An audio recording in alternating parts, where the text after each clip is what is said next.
The long and winding road to the University of Missouri. Part of the state, 2 hours from KC, 2 hours from St. Louis. Now, what a journey it's been for senior wide receiver in Boulder.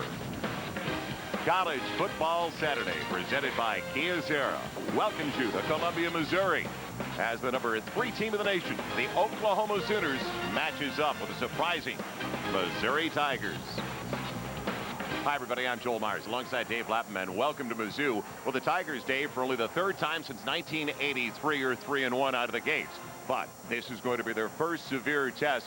And how do they keep up with the tailback? And a lot of people have asked this question. Keep up with Quentin Griffin of Oklahoma. Well, he is special, Joel. He's the leading rusher in Oklahoma, averaging over 7 yards a carry. They list him at 5'7". Truthfully, he's probably closer to 5'5". He hides behind those big offensive linemen. And then he busts out into the open field, and he's got extreme elusiveness. He always makes the first guy miss. He's the first running back that's caught the football for 1,000 yards. He blocks well. Totally complete player, totally unselfish. We can't wait to see the redshirt freshman quarterback for the Missouri Tigers, Brad Smith. He comes in 3rd best in the Big 12 in rushing, and they're going to be after him. Now, can he deal with the speed of the Oklahoma defense? Well, that's the $1,000 question tonight, and he is the leading rusher for his football team, averaging over 7. Presented by Kia Serra with a flag down to the play. Bynum, Wright, Bell, and Ellison, a very youthful group up front. Now it's a 4-2-5. The whip is like an extra safety. That's Jason Thompson. Linebackers Doyle and Kinney. Then Jones had 3 picks last week. You've got Ferguson and King. The other 2 safeties. In the other corner is Michael Harden, the junior from Kansas City, a former walk-on. Well, they're talking about the penalty right now with one of the captains, Kenny, a linebacker from Missouri. Oklahoma looks like Missouri's going to move him back inside the 10-yard line. This is just what they wanted, a long field for Oklahoma and a short field for themselves. An ineligible receiver downfield on Oklahoma. 5 yards from the previous spot. Replay first down. And Joe, Missouri came out right away trying to confuse Oklahoma's blocking pattern on a kickoff return by bunching all their cover guys in 2 spots and then unfolding. And what you have to do as a return team is point out your guy and stay with him, and they confused who they were supposed to block. Jones is in the backfield. It'll be Kewan Jones, and he belted to the 5, spins free up until the second man gets him at the 8 near the 9. Sean Doyle, the senior from Overland Park, Kansas, along with Wright. And Keith Wright, one of the best defensive linemen in the Big 12, a senior, junior college transfer from Sacramento, California. He was 2nd team all Big 12 last year, and the coaches told us, don't know if we trade him for anybody right now, the way his motor's running. And I'll tell you, Joel, very disruptive. He gets in the enemy backfield, 10 tackles for loss already in 4 football games. He's an amazing athlete. Quentin Griffin. He's in early. They slice him down across the 12 near the 13. The young man we're talking about, great pursuit by a 6'2", 285-pounder, Keith Wright. Well, we were talking about how short Quentin Griffin is. And 5'5", maximum. Look at him in the huddle. You know, that in front of his offensive lineman, they just engulf him. He disappears. You know, there goes Quentin. I mean, he's a head and a half shorter than everybody. And when he hides behind those offensive linemen running the football, it's tough for defenders to find him. And then he makes them miss so easily. Oklahoma hitting on 39% of their first and so far this season. The 3rd and long. Hybl from the gun. He's got all day. And he's got a wide open receiver for the first down. Taking it in, Curtis Fagan, the senior from Houston. Honorable mention all Big 12 last year. So deep in their own territory, what a pick-me-up for the Sooners right away from an offense that struggled a little bit last week. And Hybl can do this. He's great with the long ball and the intermediate routes. And he does a good job of finding his receiver who breaks away from Harden. Just a deep out pattern, and the ball is right on the money, showing good arm strength. Fagan just runs a deep out and gets separation from Harden. And Hybl put it right on the numbers. Very accurate throw on 3rd and long. Let's face it, though, Dave. Yeah, he had a half hour to throw. Oh, great Mizzou gives him that much time. He's going to pick him apart. There's Savage running up the back of his own blocker. Antoine Savage on the catch. The senior from Albany, Georgia. And King all over the play. Ferguson as well. Well, this is just a wide receiver screen, and one wide receiver has to block for the other. Fagan goes in motion. He's a crackback blocker, and he gets stood up and knocked backwards. I mean, that's nice physical nature right there in the secondary, and I'll tell you, that's one of the better football players they have. Ferguson is a converted running back, very athletic, great blitzer, and he showed how tough he is on that play. And last year was his first year on defense. Griffin Instead, the shovel pitch. Ronaldo works with blocking, and he's got a first down across the 40. Great deception of the play fake to Griffin. Going one way, Ronaldo works, a 6'1", 210-pound junior from Tulsa. Well, they really do have diversity in the backfield. Tremendous misdirection. Watch the action right here in the backfield, little crossing action. Think, oh, here's the handoff there. No, it's option down the line of scrimmage and pitch. And look at all the action here. It froze everybody on going one way, going to the left. It came down the line of scrimmage and option to the right. Great call. First down from the 41. Griffin in the backfield. Hybl with plenty of time going for the bundle. He's got it inside the 25. Will Peoples, the sophomore from Humboldt, Texas, on the reception. Marcus King in coverage. And what Hybl gets done is the deep ball. He grew up throwing the deep ball. And it all starts with pass protection to give his quarterback enough time to throw the football. Twisting, stunting inside, and look, everybody for Oklahoma just stones Missouri at the line of scrimmage. Look at the vision that Hybl has, separation. Nobody within 5 yards of him. Easy throw, Peoples makes the adjustment, King can't. Great pass protection, throw, and catch. Hybl audibilizing, checking off at the line with Griffin in the backfield. From the Missouri 21, it's a first down. Griffin scrambling his way inside the 20 to the 17 for a gain of 4. Well, let's face it, this early in the game, Mizzou is going to have to make adjustments, and they've got to get heat on the quarterback Hybl, or they're going to be dead this afternoon. Oh, absolutely, because one of the concerns that Missouri had as a coaching staff was Oklahoma's speed at wide receiver matching up with the secondary members of Missouri. They were afraid of the double moves. Well, there haven't been any double moves. They've just run by people. So that mismatch that was a concern for the Missouri staff has proven true. Works and Griffin flanking Hybl. Hybl in trouble, and he's down behind the 25. Slicing through Taurus Ferguson, the young man we were just talking about, who's only in his second season on the defensive side of the line. Well, that had to be a busted play right there. Hybl absolutely isn't the design runner here, and he's looking for somebody to get rid of the football to. Ferguson comes off the edge and just detonates the play. Was it a shovel pitch to Works, maybe? I think Works was supposed to work his way underneath and receive a left-handed shovel pitch from Hybl, and he was nowhere to be found, and Hybl just ate the football. Didn't want to risk an interception. Now, you know, you can throw it at the feet. It's only an incompletion, not a fumble on a shovel pass. 3rd and 15 for the Missouri 27. And another change and a timeout for Oklahoma, their first of the contest. So it started way back at the Sooners 11. They have mixed run and pass, mostly pass, though, with a deep ball from Hybl. We'll find out what they do on 3rd and long when we come back to Columbia. By Kia Sarah, one company, countless solutions. By Prestone, the exclusive Prestone patented dual action formula protects your engine in Prestone season. By Dr. Pepper. Dr. Pepper makes the world taste better. And by Quiznos, oven toasted, tastes better. The columns in front of Jesse Hall, the heart of campus. And welcome back to the University of Missouri. 3rd and 15 for Oklahoma at the 27 of Mizzou.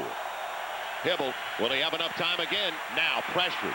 Will he get to the marker? Doesn't look that way, and he's shut down inside the 20, but sets up.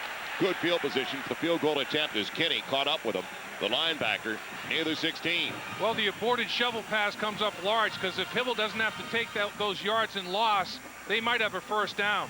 But Missouri ran a nice stunt in the defensive line, and they consumed Ronaldo Works, Hybl's intended target, and instead of throwing the ball at the feet, he took a sack in the red zone. So now Oklahoma has to settle for the field goal attempt. Trey DiCarlo, true freshman from Carrollton, Texas, with a 34-yard drive. The lefty will try to hook it from the far side hash mark. And he pushed it. Yep. Oklahoma comes up empty.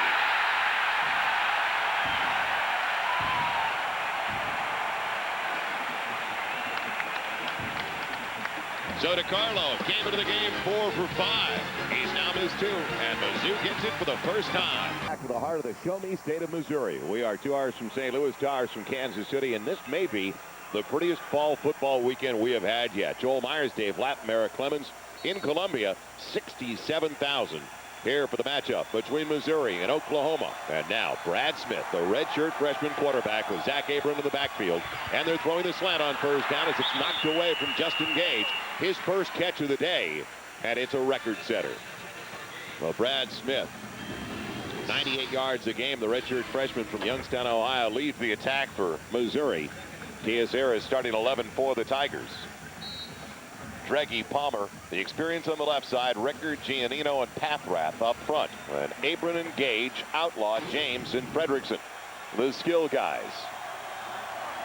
It'll be Abron plugging his way across the 25. Between the tackles, tough running against this Oklahoma defense. He gets 7.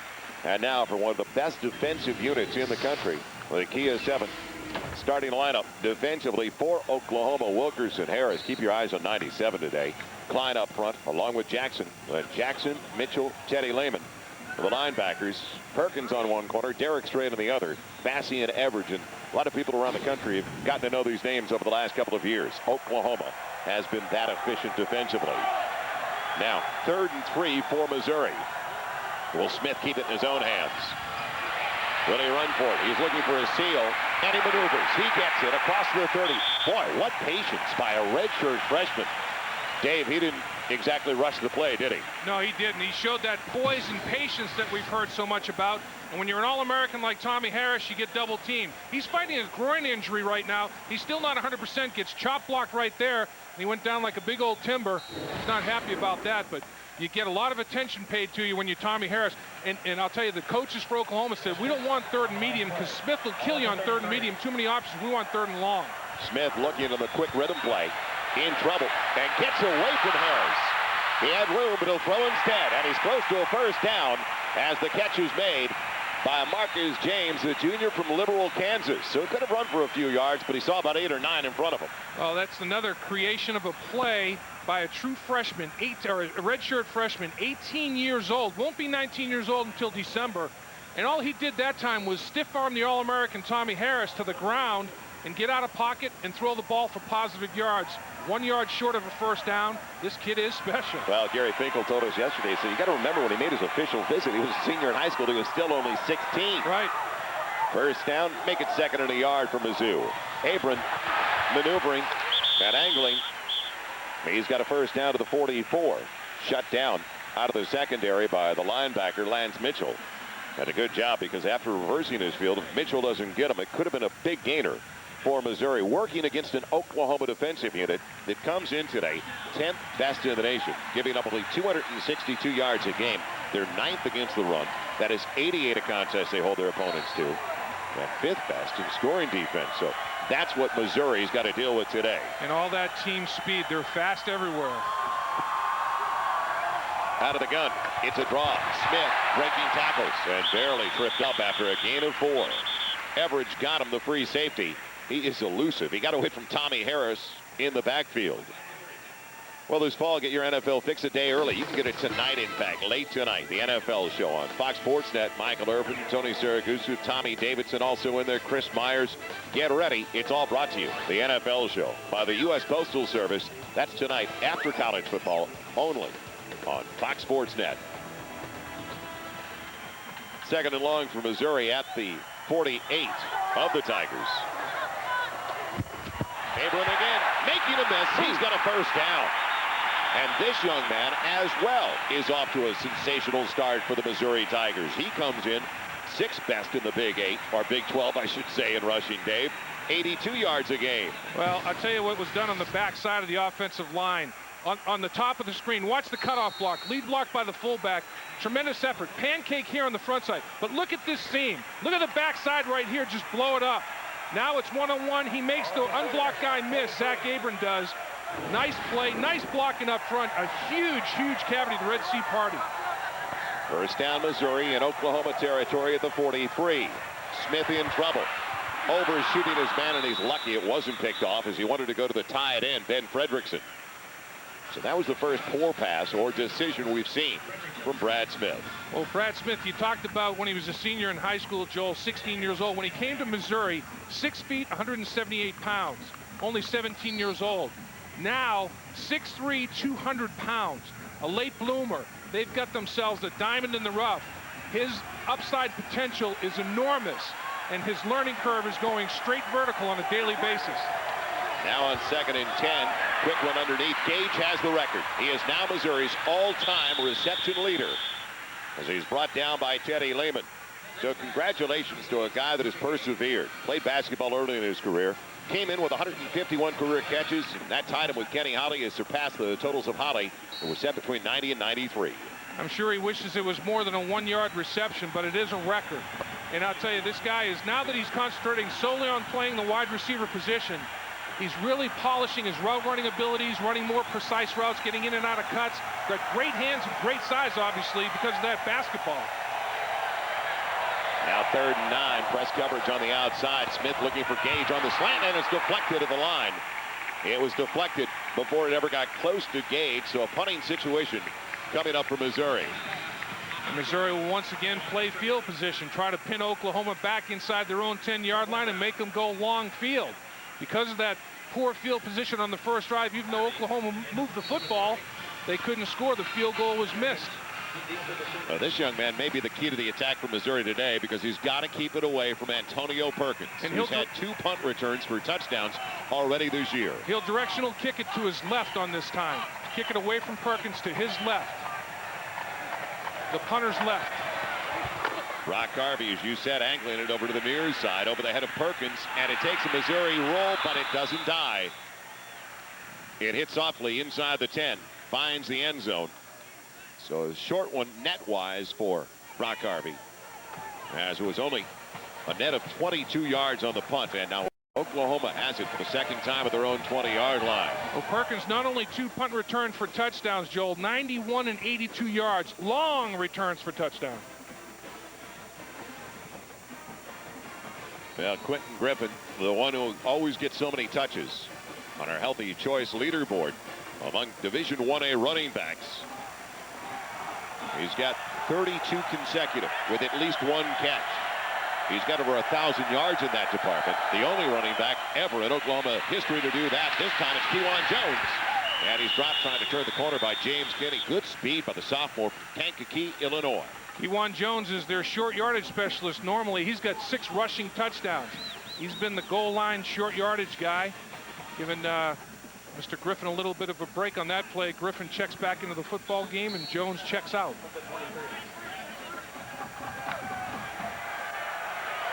A gain of about 3.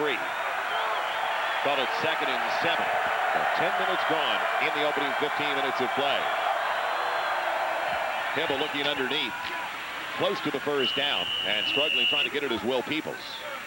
His second grab of the game, but Antoine Duncan would not let him go. They're going to be short of the first down by a little more than 2. Well, Missouri's defensive football team is up in the bit tonight. I mean, they're hustling and they're pursuing everything. This is the conference opener for both football teams, and both coaches said that the week of practice was full of excitement and enthusiasm. They have a sense of urgency. They want to win their conference openers, and both teams are playing that way. Well, Griffin touched the ball here on 3rd and 2. He sets up next to Hybl. The option for Griffin, and he's got the first down across the 32 as they push him back from there. Good timing on the pitch by Hybl. Jamal Brown, the right tackle, with a key block, a sophomore from Lawton, Oklahoma. What Oklahoma has done is tighten their splits this year with the offensive line and try to establish the running game. Nice job by the center, pulling and getting a hook block down the line of scrimmage. That's a fantastic effort. And look at Big Trent Smith stay with his block. Skinner does a good job down the football field as well. Decent job of finishing blocks, sustaining contact. First down, Sooners outside of their own 32. Hybl again. Great lane to look and throw, and he's got a wide open receiver, Peoples. First down at the 49. So the offensive line could not be doing a better job for Nate Hybl. No question about it, Joe. They're giving him total vision down the football field, and he can throw the rock now. Hybl can throw the ball. He's not the most mobile guy in the world, but these big guys up front are protecting him. Look at the pocket that they formed for Hybl. I mean, he can stop. Look at this. He can have a cup of coffee, read the classified ad, step up and deliver the football just like he did. Going to have to get some kind of pressure in his face to at least hasten his decision making. It's a guy who's not been intercepted this year and perfect so far today, and he's got time. Throwing deep over the middle for Savage. And just off target. His first miss of the game. R.J. Jones on the coverage, a young man who had 3 interceptions last week. Going back to last season now, Hybl has thrown 122 passes without an interception.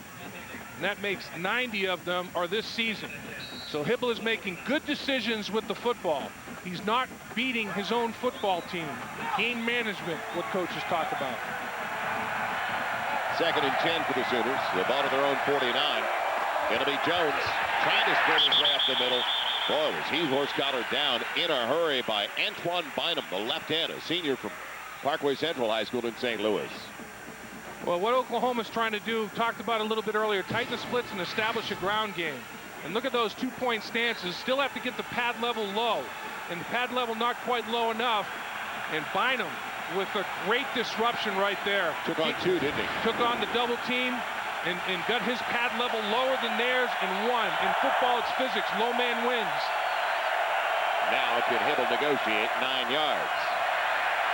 Trouble from behind, going deep, and he's got a man over the middle and overthrows Curtis Bacon. He was working against Michael Harden, who had pretty decent coverage anyway. But Missouri's coaching staff encouraged because Hybl hit the deck. For the first time all night long, Hybl got hit and knocked to the turf. The protection's been outstanding. And Hybl tries to step up in the pocket here and still gets hit. And after he releases the football, he gets kind of taken in half, cut in half a little bit, and jackknifes backwards. That's a dangerous hit when a quarterback gets hit in the knees and the thigh area like that. Marcus James waits for the punt from Blake Ferguson. Special teams so important today. We talk about it, but especially with the return kind of game that Oklahoma has. James calling for the fair catch, takes it in cleanly outside of his own 10-yard line. So Missouri in dangerous field position against a defense like Oklahoma. We'll see how the redshirt freshman quarterback handles it when we return. College football Saturday presented by Kia Sarah. Welcomes you back to the Big 12 opener for the Missouri Tigers and the Oklahoma Sooners. We're at Don Farrow Field. Man, a magnificent night mid-Missouri. Game time temperature right around 70 degrees. Brad Smith working early out of the shotgun, now under his center. Back outside of his own 10. Looking for Gage, in trouble, and Smith now trying to do too much on his own. He's lucky he held on to the football. Boy, has it way down there in one hand. That is dangerous. Dvorak making the hit. And let's head back to the studio now for a Dr. Pepper game break with Chris Rose. Chris? All right, Joel, thanks. Purdue and Iowa, 4th down. Brad Banks, the misdirection, the TD toss to Dallas Clark, and they're 5-1. Dave, I'd say the Hawkeye State is the football capital of the world. And the only loss for Iowa, don't forget, Iowa State and Seneca Wallace. But Brad Smith, I bet the Oklahoma coaches are saying spike the ball away. He holds it out there. It's up for grabs. Now in trouble and throws it away. That was a smart play from his own goal line. But Dave, on that previous snap when he was maneuvering in the backfield and trying to escape, he had the ball on his side like a loaf of bread, as they say. He sure did, but he did show the jackhammer feet. Man, to see how change of direction. And ultimately, Oklahoma did sack him for a 1-yard loss. That's only Oklahoma's 5th sack of the year. Coming in 4 sacks in 4 games. Very non-Oklahoma-like, but they faced a lot of scramblers. But this defensive football team, they have defensive backs that run in the 4-3s, linebackers that run 4-4-40s, defensive linemen that run 4-6-40s. They have tremendous quickness and speed. So now 3rd and better than 10, close to 11. Smith out of the gun. Here comes the blitz. Going deep, and his man was all turned around. No flags on the play as he tried to get it to Darius Outlaw. Eric Bassey on the coverage. And 3 and out with a punt. The last thing Missouri needed deep in their own territory. And what Oklahoma wanted was 3rd and long with Brad Smith. 3rd and medium, too many options. Tommy Harris, we see right there, he's struggling. He's got a groin injury. He hasn't practiced much the last couple of weeks trying to heal up that groin. He's not playing the type of football that Tommy Harris played last year at this stage. Brock Harvey under the gun again because Antonio Perkins waits back at the 45-yard line of Oklahoma. Got to kick it away from this young man. Angles it over to the near side, trying to pin him to the boundary. Perkins has it to the 48 of Missouri and looks for a wall. Gets a big block. No flags on the play. Another block, but he's horse-collared down right at the midfield stripe. And what a tackle by Brandon Smith, but was it a face mask at the end of the play? Could have been. Boy, and I thought Oklahoma got away with an illegal block. I thought Connor threw an illegal block in the back as well.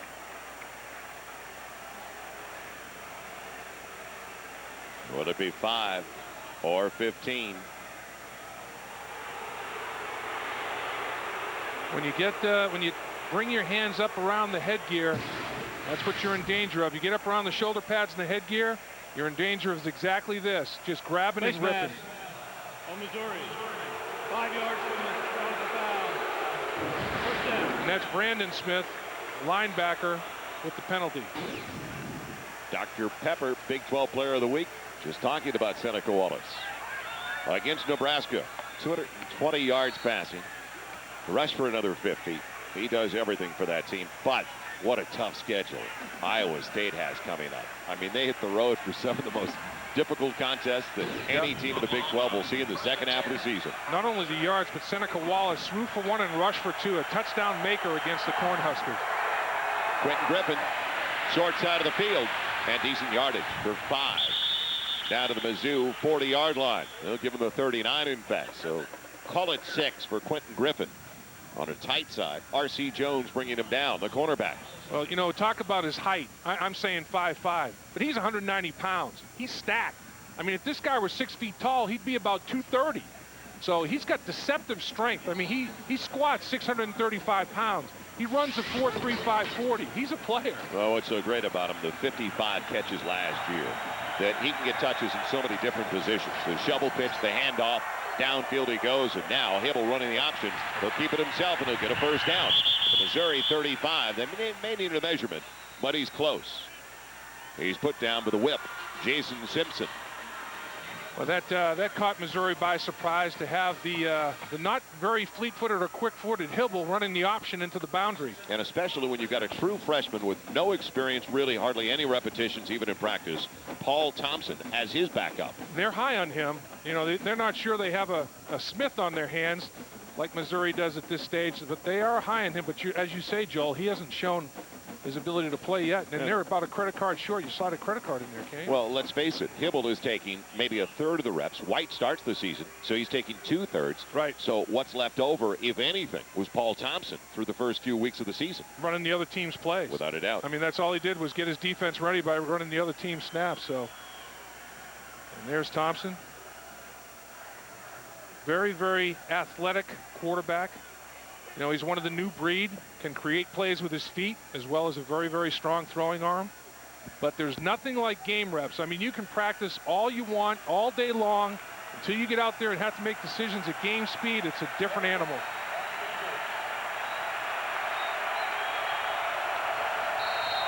J.D. Runnels in the game now for Oklahoma. And make it Kewan Jones behind him. Hybl going for the bundle, looking for Savage. He's got it to the 10, brought down inside the 5. Well, what Bob Stoops did on that play, Joel, by going over the top, he had decided if it was incomplete, I was going for it on 4th and inches. So he said, in my mind, I have a throwaway down, and let's go for the jugular. Good call. And he went down the football field to Savage. Maximum protection, play action fake, freezes the linebackers, freezes everybody. Over the top, we go to Savage. Big play, 1st and goal, and Bob Stoops saying, you know what? I'm going for the gusto right now because I have confidence in my O-line on 4th and inches. No center fielder playing deep to help out Harden. Jones dives, he's in. Touchdown, Oklahoma. The redshirt freshman from Jenks, Oklahoma, Kewan Jones, with the first points of the day. And Hybl showing his ability to get the ball down the football field to the deep quadrants, middle and both right and left of the football field accurately. He grew up in high school throwing the deep ball, and he can get it done. And the touchdown maker, that's his 7th rushing touchdown of the season now.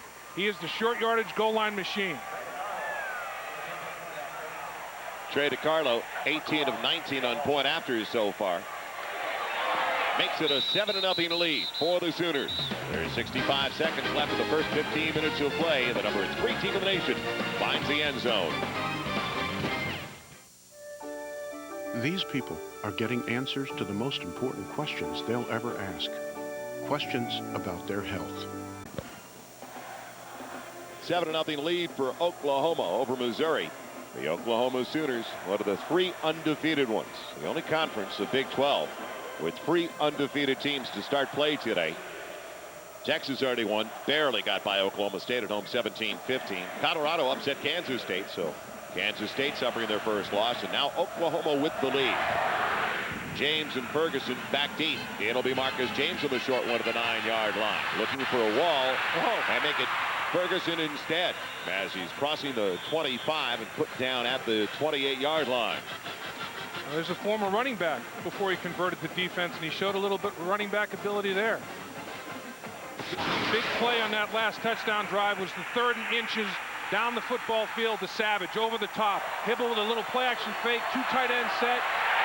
And then, of course, the touchdown on the very next snap, finalized by Jones, the touchdown maker, his 7th touchdown of the season, and Oklahoma's got a 7-point lead.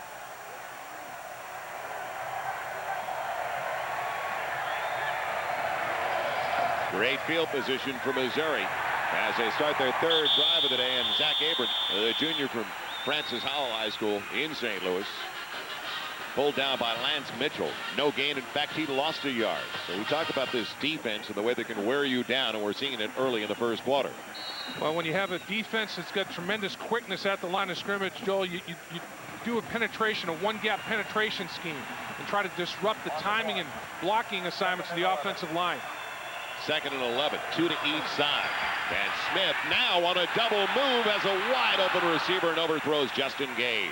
Gage looked like he might have been bumped on the sideline out of bounds. Yep. And then miscalculated by Smith. We're at Faurot Field in Columbia, Missouri.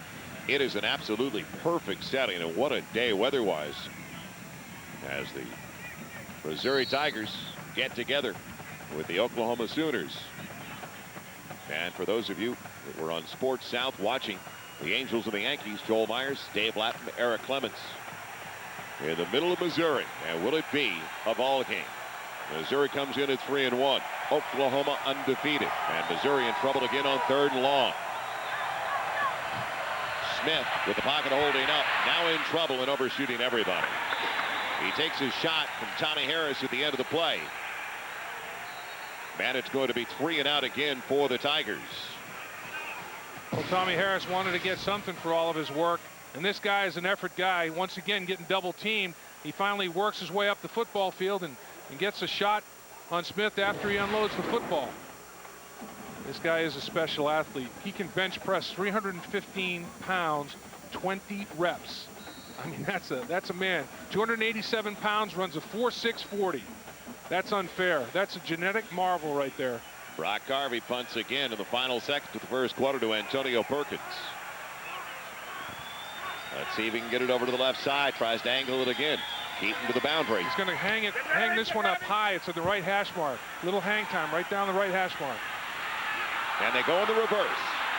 Perkins giving it up. There should be a block in the back, but there's no flag. At the 50, knocked out of bounds is Will Peoples. Well, the Mizzou fans, you can hear them booing in the background. They saw what I saw, but there was no flag from the official. Well, you got a guy here in Perkins who's got 4 punt returns for 20 yards or more already in this young season at a 5th. He is special when he touches the football. You know, they had a return guy in their national championship season. J.T. Thatcher was a thicker guy that broke tackles. This guy's a speed guy. Well, he puts him in position in Missouri territory. When we come back, they've got it at the Mizzou 48-yard line. That's the end of the first quarter. It is Oklahoma 7, Missouri nothing. You're watching College Football Saturday, presented by Kyocera on Fox Sports Net. Oklahoma on the 20-yard field goal by Trey DiCarlo. Now owns a 10-0 lead. The other score, a 2-yard touchdown run by Kewan Jones. And the Sooners have completely dominated the game for the most part, except for that first drive by Missouri when they stalled inside Oklahoma's territory. Enterprise scoring drive. Sooners 5 plays, 29 yards. It came after the pick, so points off a turnover. And it's going to be Torres Ferguson bringing it back from his own 6. Good blocking up front, but it collapsed in a hurry across the 20 to the 22, or Mizzou will have it to start their 5th possession of the game. But first, a Dr. Pepper game break. Let's head back to our College Football Saturday studio and Chris Rose. Chris. All right, guys, in College Station, A&M scored first in overtime. This is the PAT, but Cliff Kingsbury's 5th TD toss of the day. They would get the point after for the upset win. And speaking of upsets, the New York Yankees are going home. They will not be World Series bound for the first time since '97. Anaheim's moving on. Back to you. I'll tell you, I like that. I like Well, Anaheim moving on, Chris. I really do. The best two teams at the end of the season, the last 2 months, Anaheim and Oakland. Yeah. Now Smith with Abram. Weaves his way to the 25. He won't quit, will he? He gets close to the 20 straight, straighten him out. It's a gain of close to 5. Well, this week on Fox NFL Sunday, Michael Strahan leading the New York Giants up against Emmitt Smith and the Cowboys. How about Donovan McNabb right after that game of the Philadelphia Eagles, trying to make it 4 consecutive victories as they take on Fred Taylor and the Jaguars down in Jacksonville. It's all this week, only on Fox. Good matchup right here. Gage on straight. Gage on straight. Boundary side of the field. Second, a little more than 5. That's a lateral pass. Nice block for the receiver. And there goes the wide receiver, Marcus James. And it was Darius Outlaw actually on the far side of the field for Missouri first down. But they need to pick up some first downs, even if they can't get points. They need to hold on to the football and give their defense a break. Absolutely. No more 3-and-outs for a while. And here's another former quarterback, Outlaw, and that ball's deflected. I mean, safety gets his hand on the football and reroutes it. Excellent job. Bassey got his hand on the ball, and nice job by Outlaw to concentrate on it and catch that deflected pass. Outlaw, a senior from Powder Springs, Georgia. This is his first season at wide receiver. Now Smith on 1st and 10, and he's got all day. And he wants to go for the deep ball. He's got Gage, and he can't hang on. What a play. Gage on straight again, and Gage found the football before Straight did. Underthrown slightly. Gage could not come up with the play. He did everything but catch it. And that's the most important thing to do, obviously. It would have been a first down inside the Oklahoma 20-yard line. Right through his hands. Yeah, Straight is late turning and finding the football. Gage makes the adjustment, comes back, gets 2 hands on it. And boy, 99 times out of 100, Gage is going to catch that pig right there, but he didn't that time. We wondered about the arm strength. There's the deep ball. Yep. Redshirt freshman Brad Smith. Slow beginning for him, though. Once again calling his own number. He comes in 3rd in the Big 12 in rushing at 98 a game. Jimmy Wilkerson quick to the corner, though, along with Derek Strait. You know, and the coaching staff from Missouri wants to call 8 to 10 running plays that are called with him running the football. They think that much of his ability to run it. Now, he'll improvise and run the ball more than that as things break down, but they call quarterback draw, quarterback sweep, quarterback counter 8 to 10 times a game for him. So now 3rd and long. 3rd and 8 for Missouri as Outlaw goes in motion. Here comes the blitz. Underneath, Gage has it. Runs into his own man. Maintains his balance, believe it or not. Gage running through arm tackles and pulled down by Strait. Oh. What a play by Justin Gage, and he showed why he's a power forward in basketball. I'll tell you, he showed extreme balance and body control there because he was like a human pinball. He got ricocheted. An Oklahoma defender hit him, and then he got rerouted and righted by his own teammate. As he comes inside on the receiver screen, he gets popped by Bassey, and then he gets rerouted by his own player that sets him down the course of the football field properly, and big yards and big play by Gage. Missouri was desperate for it, and they've got it at the Oklahoma 15 halfway through the 2nd quarter. Tight formation this time for the Tigers. Abram, big hole over to the left side, scrambles for about 5, close to the 10 before he's tripped up. But the middle linebacker, Lance Mitchell. You know, I talked about how Oklahoma has been in the red zone 20 times already. This is only the 6th time all year they've let the opposition in the red zone. When we were talking to the Missouri coaches, they say, we don't see any goal line snaps. I mean, they don't let anybody down here. Now here's Missouri in the red zone, almost inside the 10-yard line. Have to be efficient here. Don't make any mistakes. Spread the defense, Dave, with 2 to each side. You know, Gage, 6'4", 6'5". This is where you can use his height. Quarterback draw. Smith can't get away. Once again from Lance Mitchell. What a play by the middle linebacker. Junior college, transfer to Oklahoma. He took the place. Basically, Teddy Lehman moved from middle linebacker to Rocky Kalmus' spot, and Mitchell came in 6'3", 245 pounds, runs a 4.65 40. So size-speed ratio again. And played on 2 national championship teams for the City College of San Francisco. I'll tell you, he knows how to win, and now he's in another winning program at Oklahoma. So 3rd and long for the Tigers. Smith again out of the gun. Outlaw the motion man with a little chip. Gage has it, but he's well short of the first down. He's out of bounds at the 8. Got to put points on the board. Can't think 4-down territory here, I don't think. Got to get something on the board to slice into this lead. Can't walk away empty this early in the game. Mike Matheny comes on, a junior who walked on. And he's been a pleasant surprise so far for the Missouri Tigers. I think if it's 4th and inches, you think about it, but not 4th and 3 against this Oklahoma defense. You gotta take this field goal and cut it to a 1-score game. 26-yard field goal. Farmer to hold. So Matheny trying to put the Tigers on the board. 26-yard attempt off the upright. I'll tell you, bad snap, Joel. You said it. You could see the knuckleball off it. Inside snap. The holder struggled to get it down in a timely fashion, and Matheny hooked it. The operation wasn't clean. So a poor exchange all the way around. Bad break for the Tigers. Still a shutout for the Sooners. Coming up on the Nissan Halftime Report, I'll be joined by Kellen and Artie with all the scores and highlights. We've got several upsets brewing in top 25 action, plus a shocker in the baseball playoffs that Artie's not very happy about. That's all later, but right now back to Joel and Dave in Columbia. All right, thank you, Chris. We've got 4:35 left in the first half. Missouri with their best field position to start the drive so far at the midfield stripe. Now can they capitalize? Hybl, the quick hitter. And the gang tackle. He was slowed down. And Lance Mitchell again knifing through. And also into the play, Tommy Harris busting things up. Absolutely. I mean, it starts up front. This is like an arrow coming out of the bow. Whew. And he's in the backfield, and he's at the quarterback's legs. I mean, that's disruption at its best right there. Tommy Harris says, enough of this.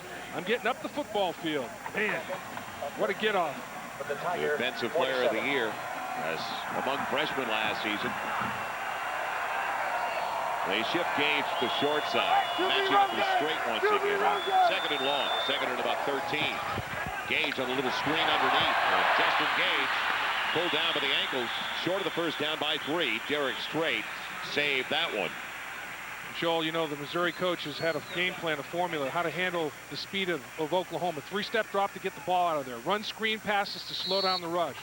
Brad Smith, kind of make him be respected in the ground game. And when they do run the football with the running backs, hit quickly, north and south, no sideline to sideline, and sprint out passes. Get Brad Smith out of pocket, change the launch point. Don't make him a sitting duck. Smith looks at a 3rd and 3. Will he keep it himself? With a play fake, and Smith follows his blocking perfectly. He's got the first down inside the 30. Boy. 28-yard line of Oklahoma. He's forced out. Palmer on that side, along with Rob Dregge, a junior from St. Louis's Lindbergh High School. Good seal. 6'3", 200 pounds with 4.5 speed, and he's 18 years old.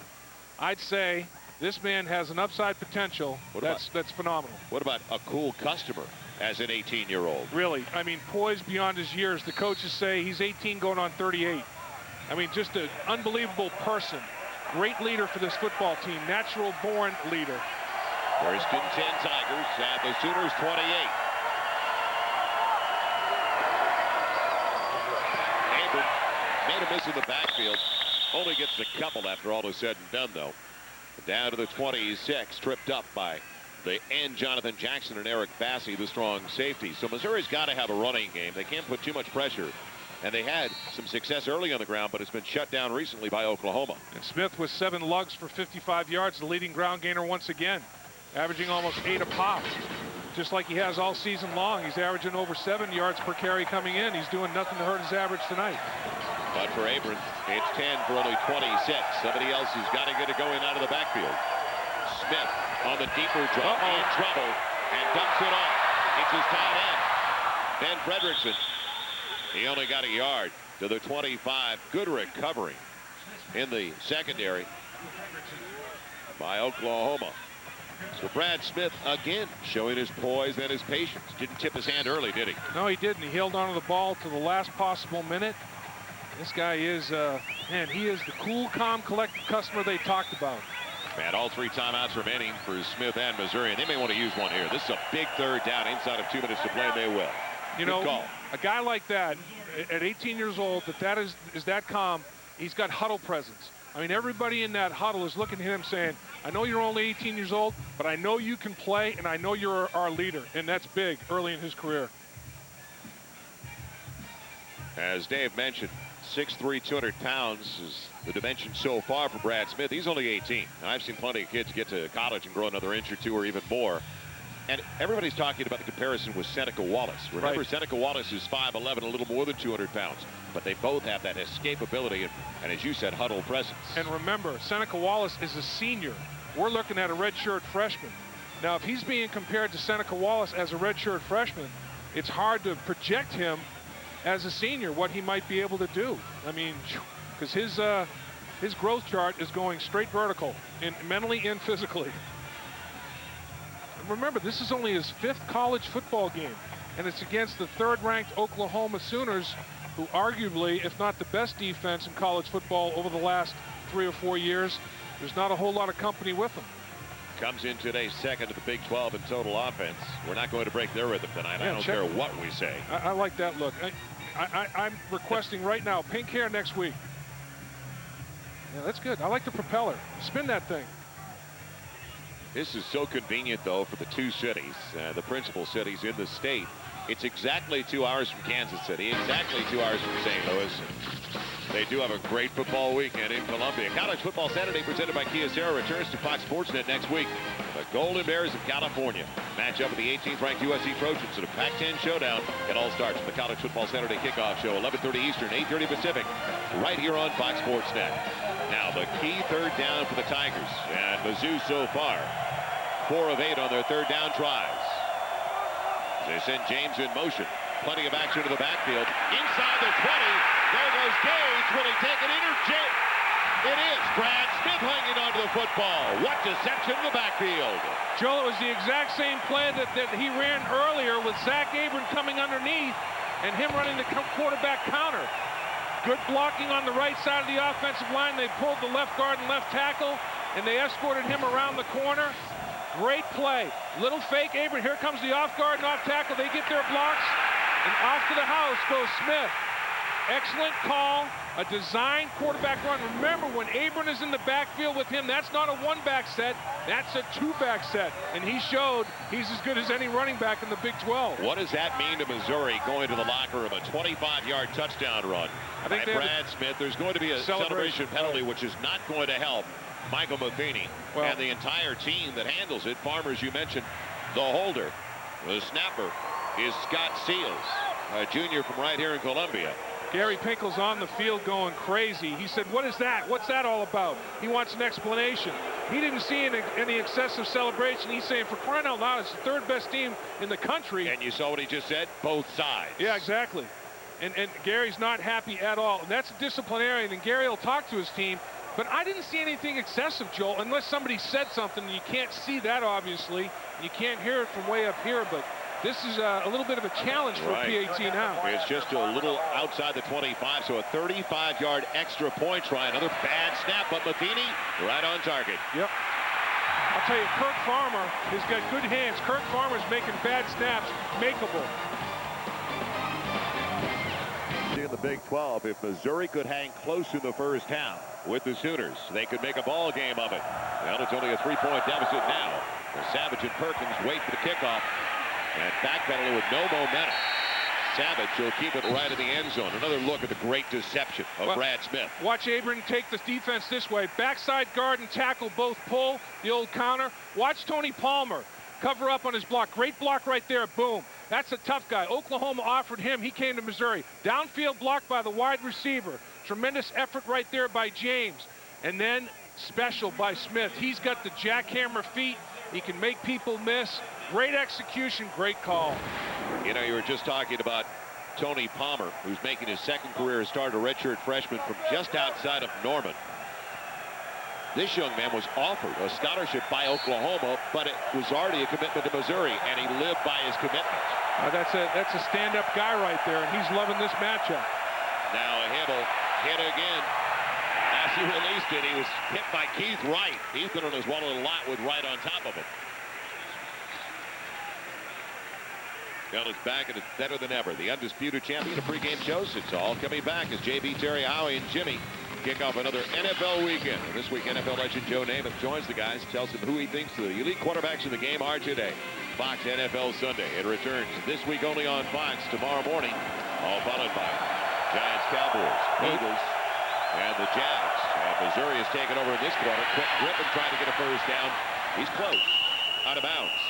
Well, who would have thunk that Missouri would outrush Oklahoma by 106 to 35 yards at this stage of the football game? Well, let's not forget that last week, South Florida had almost 100 more yards of total offense. Oklahoma had only 239 for the game, so they sputtered a little bit at home. Right, and really the main contributor, Brad, to those, Joel, is Brad Smith to those 106 yards. I mean, he's probably got, what, 70 of them? Big third down, Dave. Minute 40 to play in the half. They spread it, short side of the field. Griffin, will it get there? I believe, no. Where will they finally spot it? That was a tough one. He may not get it. Left foot, right foot. Jason Simpson, the whip, the extra safety, got over there, tried to hold him up. Boy, look at the replace all divots out there. That field is coming up in chunks. Man, the guys are digging in tonight. And you've seen a little bit of slip sliding away going on out there. Some unassisted tackles due to the soft field. And Missouri holds. And Oklahoma and Missouri should stop the clock. Absolutely. They ought to call a timeout right away. They've got 2 timeouts remaining. I'm surprised they're not. And why is Oklahoma quick kicking? Right, this quickly as Marcus James waits for it. He'll take it awkwardly at the 30 and goes down in a heap. He wasn't comfortable when he took it. Will Peoples all over the play. There's a flag down. Now, was Oklahoma down the football field too quickly in coverage? Or was there some kind of a hold going on the edge? I think the officials saying grab and pull down. So Missouri may be called for holding. Now, when did the hold occur? Before the ball was in the air? That's key, too. It's 4th down and just a skosh. I mean, it's 4th and hardly anything. So if it's a holding penalty on Missouri, it's a first down for Oklahoma, and it is. It's a first down for Oklahoma anyway. Was it post-possession? As you mentioned, though. Let's see. If the ball was in the air, the hole is going to be marked off from the spot of the dead ball. If it happened prior to the kick, it's an Oklahoma first down, and it looks like they're marking it off. The ball was already airborne, a post-kick foul. So Missouri will have the football, but back it around their own 20. During the kick, Missouri, 10 yards from the end of the first down. And now if you're Missouri with 2 timeouts left, 59 seconds on the board, how much do you want to gamble? Chris, Kellen, Artie, coming up next with the Nissan Halftime Report. Some upsets in college football today, some wild ones like Texas Tech taking on Texas A&M. And then what about the upset for Major League Baseball playoffs? We'll be telling you about that story in Southern California. It happened not too far from the studio they're sitting. Absolutely. And you know what, Joel? A lot of close games, a lot of upsets today. We have a close one tonight. It's all due to the 85 scholarship limit. That has created parity in college football that I think is great for the game. And it looks like Missouri's going to take a knee and make some adjustments at halftime and not risk turning the football over in a short field. Yeah, I don't think you have to gamble when you got a quarterback like Brad Smith, but at the same time, I'd like to spread the defense and let Brad Smith run the football. Right. The thing that's not gambling. The thing that's amazing, back to the point about the 85 scholarship deal, people are. It's not like it was in the old days. You don't blow people out. You beat good football like South Florida. South Florida's got a bunch of kids that transferred from Florida, from Georgia, from Alabama. They got a great quarterback. You don't crush teams like that anymore. So one more snap, and that'll do it for a pick-me-up first half for the Missouri Tigers. Let's face it, Missouri came in a huge underdog in this matchup, and they go to the locker room down by only 3. And Smith kept his composure. And I'll tell you what, he adjusted to the speed of Oklahoma's defense. He ran the ball at him effectively. So Missouri, after 30 minutes of play, has only been outgained by 16 yards and had 4 more snaps. Gage had a big play, but most of the big plays coming from number 16, Brad Smith. Down to the sideline, Eric Lemons. All right, Coach, 10-7, probably what you expected here, your assessments of the first half. Well, they're playing good football. We're playing decent football. We Defensively, gave up a drive right at the end. Quarterback, you know, some of the quarterback run game we got to be better at. Offensively, we're moving it. We got to put it in the end zone to get more points. We've missed some big opportunities, too, downfield. Okay, Coach, good luck to you in the second half. 10-7 right now. Mizzou right in it against the number 3. Third-ranked Oklahoma Sooners with only a 3-point lead at the half. Joel Myers along with Dave Lapham. We wondered at the very beginning of the telecast whether this was going to be a coming-out party for redshirt freshman quarterback Brad Smith. Safe to say he is impressed. 8 carries, 80 yards, not a bad average. Not a bad effort at all. He is an outstanding quarterback, great running back. And he's a running back with a howitzer hanging off of that right shoulder. Here he throws a little receiver screen to Gage. Then they run a quarterback counter to the left side for significant yards. A called play. That was not improvisational. And this is a called play as well. Look at the backside guard and tackle get their blocks, and Smith bounces it to the outside, making it a 10-7 football game. On the other side of things, Nate Hybl's taking hits. He takes a sack out of the red zone, and he got hit all half. And right now, Eric Clemens, our man down on the football field, extraordinaire, by the way, has spoken with head coach of Missouri, Coach Pinkel. And what did he have to say, Eric? All right, Guy, thank you very much for that compliment, by the way. Coach Pinkel said, hey, listen, in the second half, we cannot let them have big plays offensively. A few too many near misses for Oklahoma in that first half for Coach Pinkel's liking. Also, when they get opportunities, they got to take advantage of them against the number 3 ranked team like they did late in the half when Brad Smith scored on that 25-yard touchdown. Guys? Trey DiCarlo kicks it away, and here we go with the start of the second half. And it's going to be brought back by Marcus James, the little guy across the 20. And then hit from behind as he's down at the 23 in the arms of Clint Ingram.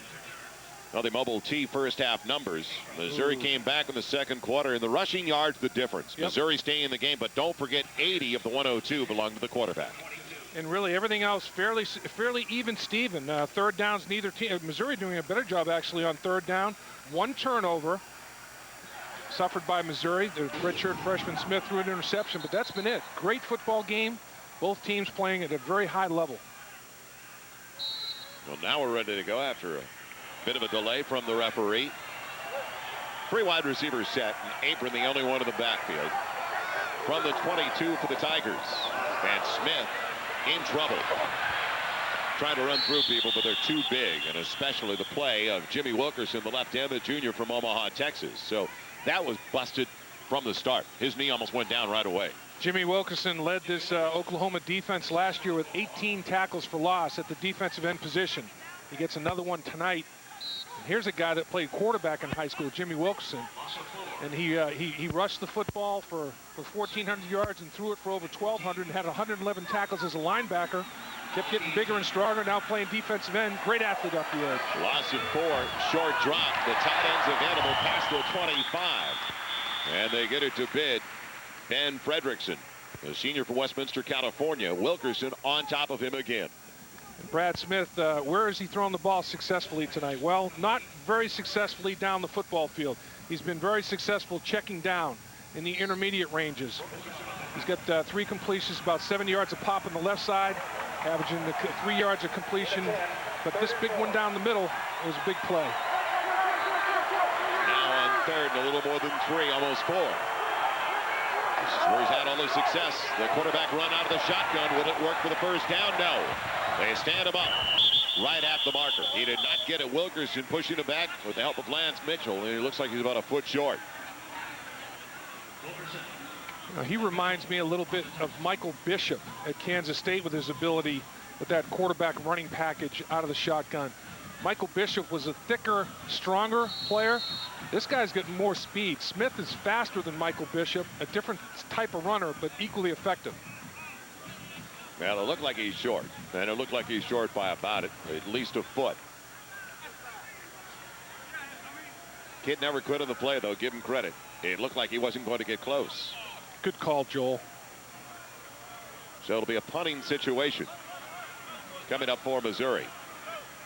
You know they're not going to go for it this deep in their own territory. And during Bob Stoops' era, they have blocked 10 kicks. We'll have to see if the heat is applied here. Brad Smith doesn't want to leave the field. He keeps looking over to the sideline like, Coach, let us go. I think once they spot this football and get everything going, the punt team will be on the field. I do not see Coach Gary Pinkel taking this kind of chance with this field position. We're 91 seconds into the third quarter, and nobody expected Missouri, let's face it, to be this close at halftime to begin with. So Brock Harvey, the sophomore from just outside of Jefferson City, Missouri, the state capital, tries to boom one away. Antonio Perkins, the dangerous one, who's already got 2 touchdown returns off punts this year, is back at the 25. Can he hang it up? And that is a beauty. Perkins down to the 22. Great hang time. No place to go. The punter made the difference. Brock Harvey held it way up there. Marcus King, the first one down there, but that hang time was sensational. Brock Harvey coming into tonight's game, averaging almost 40 yards net punting, 11th in the nation. Great one there. Well, we had our question earlier, should graduation rates count in the BCS formula? Surprising that it was that much the other way. 55% said no. I'd like to see graduations count. I'd love that accountability. Before point differential. Point differential doesn't count as much anymore. I'd eliminate it. I'd rather see graduation rates count than blowouts. Oklahoma 1st and 10 at their own 21, up by 3, and Hybl out of the gun. Quick one. He's got Peoples available. Big push in the corner for Will Peoples. He's out of bounds short of the first down. Pulling it off in front of Michael Harden. You know, you almost think Oklahoma at times might be better off going with a pro set. 2 backs in the backfield, protect Hybl, and let him throw the ball down the football field. I mean, Hybl's got a nice arm, and he's a very accurate thrower. They don't want to go with the 2 back set.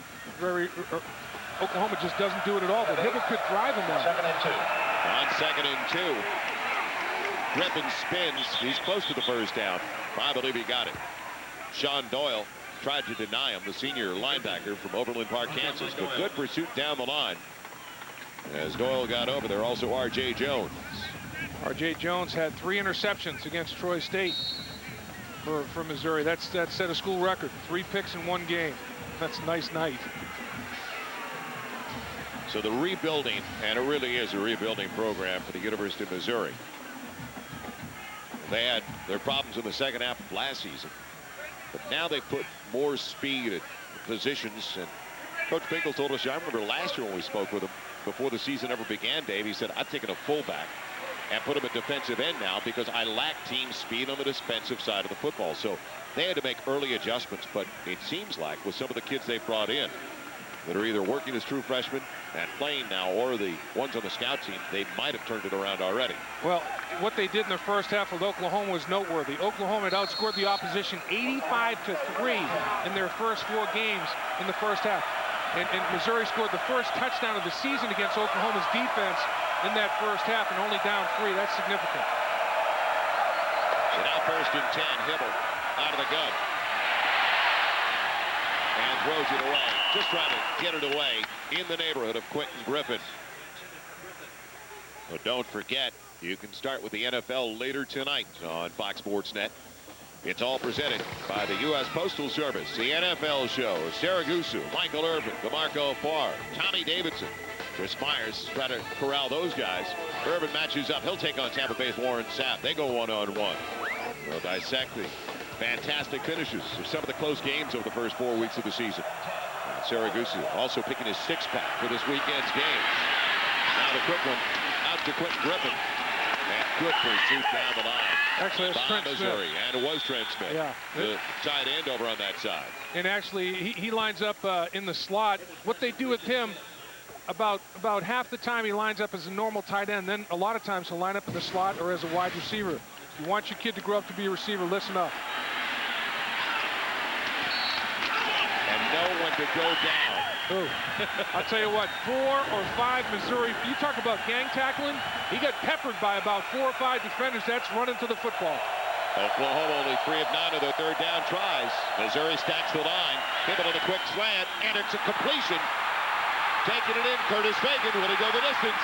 To the 25, he will. Touchdown, Oklahoma.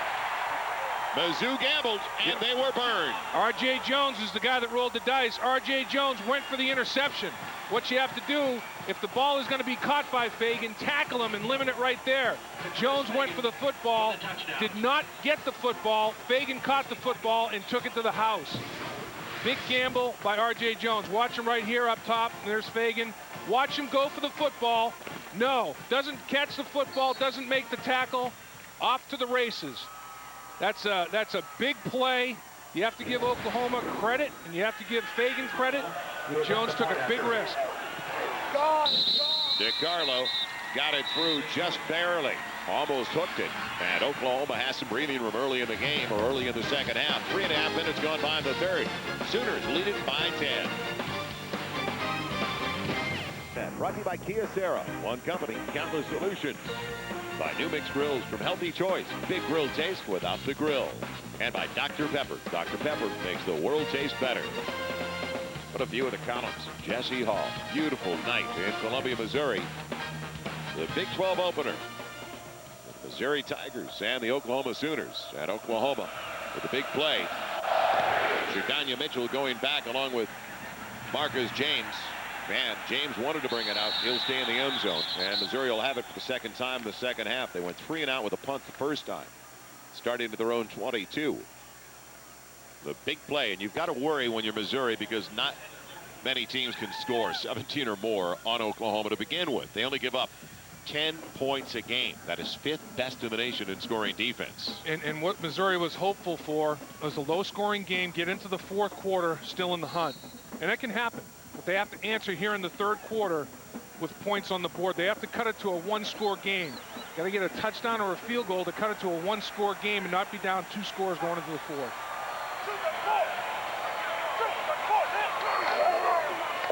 Abram belted again almost as soon as he got it. He gets a yard, but Tommy Harris would not let go of him.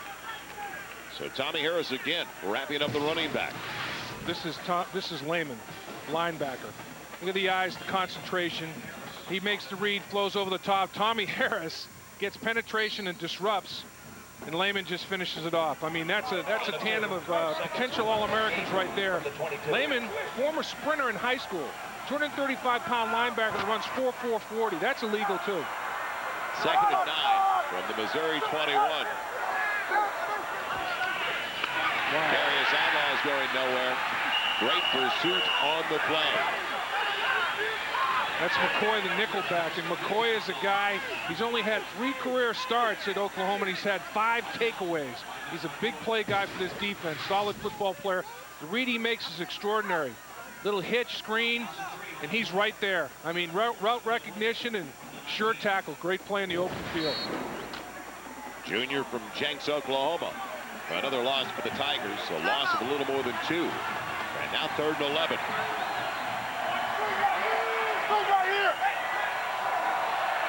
Smith from the gun. And a little bubble screen. Gage, nothing. Not going anywhere. Easy play. It was Corey Klein. He ran right back into the pursuit. You talk about depth of a play. They didn't give it a lot of time, did they? No, Corey Klein was spying the screen. I mean, it almost like the defensive call that was made. They had a defensive lineman that was spying the potential screen, and he was all over it. Great recognition, and the inside-out pursuit was fantastic. So all of a sudden, Brock Harvey, a very important player for the Missouri Tigers because of Antonio Perkins. Watch straight. Here comes straight. They have brought a blocker in for him right here. Perkins, deep for Oklahoma. Oh, he almost got to it. He also got the punter, and there goes the flag. As it'll go out of bounds inside the 40. The referee threw the flag. Did he touch the football? Oklahoma's coaching staff, the sideline is going crazy saying that he deflected the ball. If he deflected the ball, there is no foul. Did he get a piece of the football? And that's what they're saying on the sideline. Yeah, and they're saying it's 5 yards. It's not 15, so it's not going to be a first down for Missouri. Now, did he get a piece of the ball? Oh, he went right over the top. He did not get a piece of the football, and it's just running into, not roughing. And Missouri ought to decline the penalty. Oh, he was close. Let it go against at the Oklahoma. Penalties refused.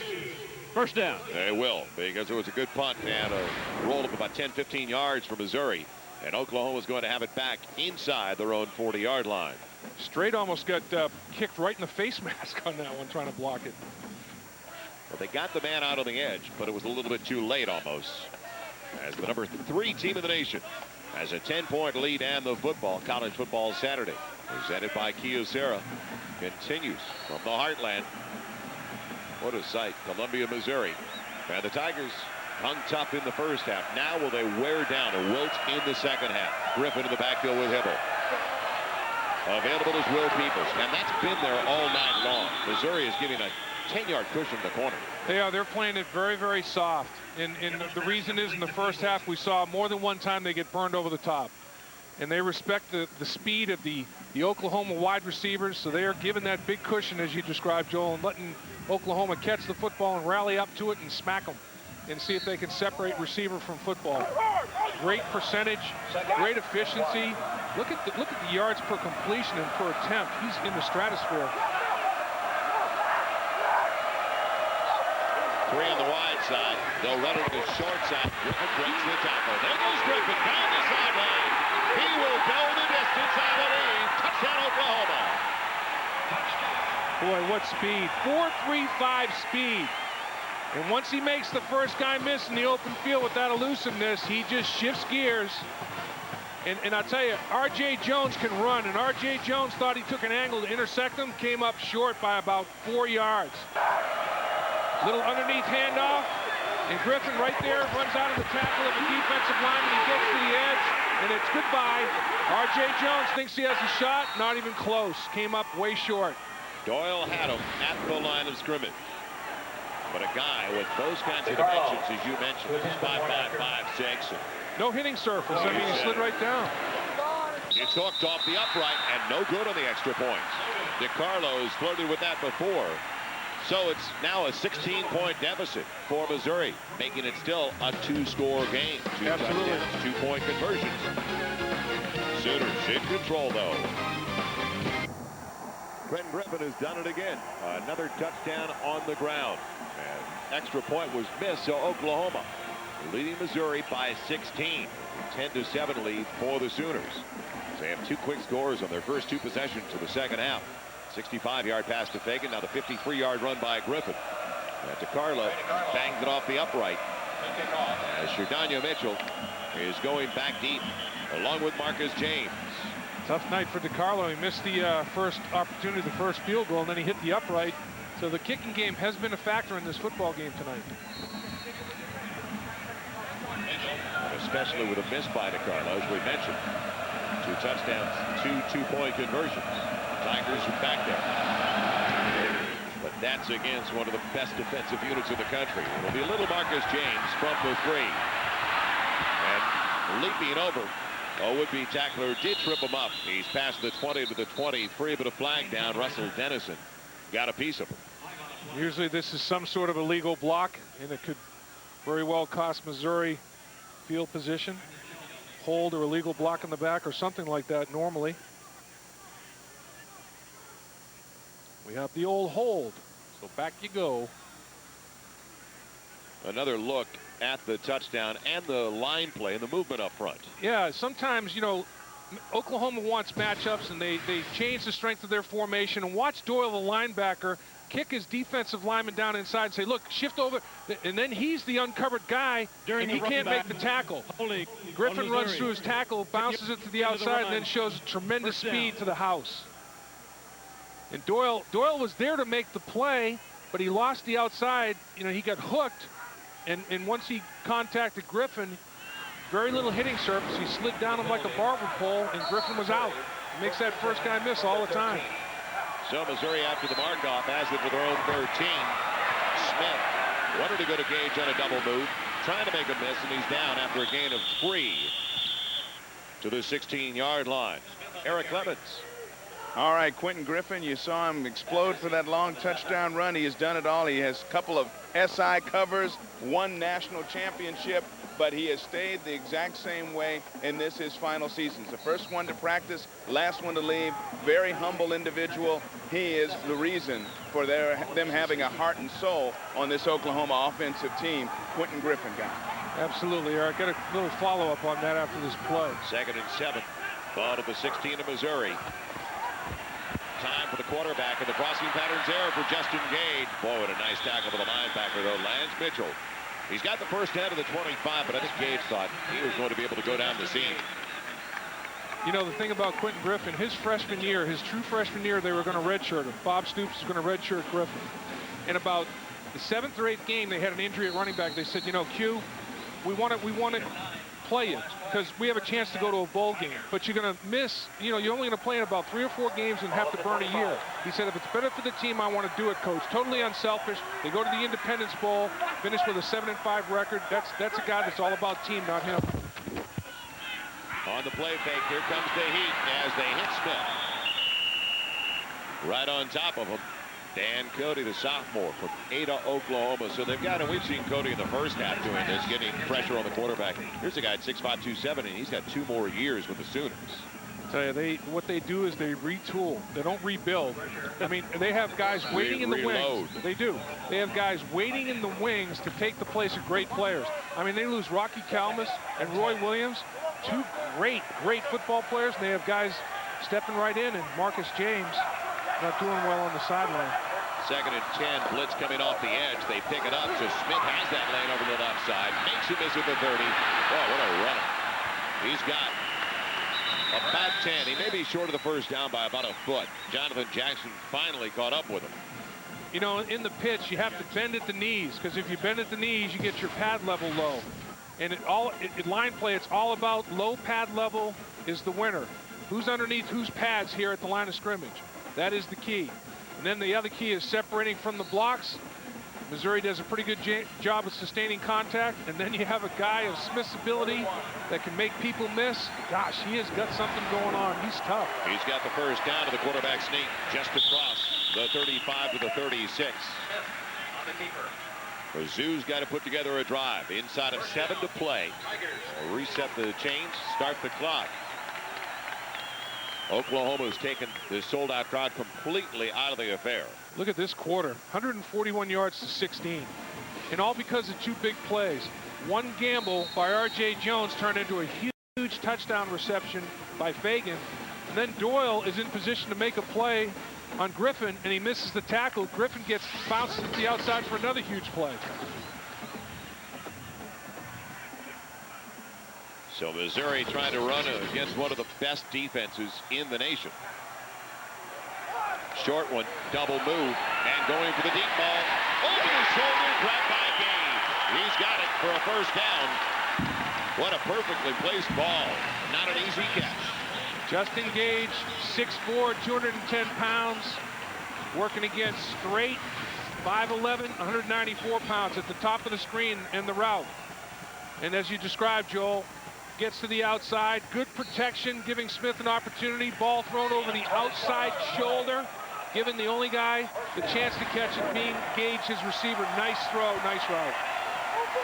Smith, the quarterback keeper, gets a little block with his lineman who pulls, and then he took a shot near the 30, but pops right back up. Kid's tough.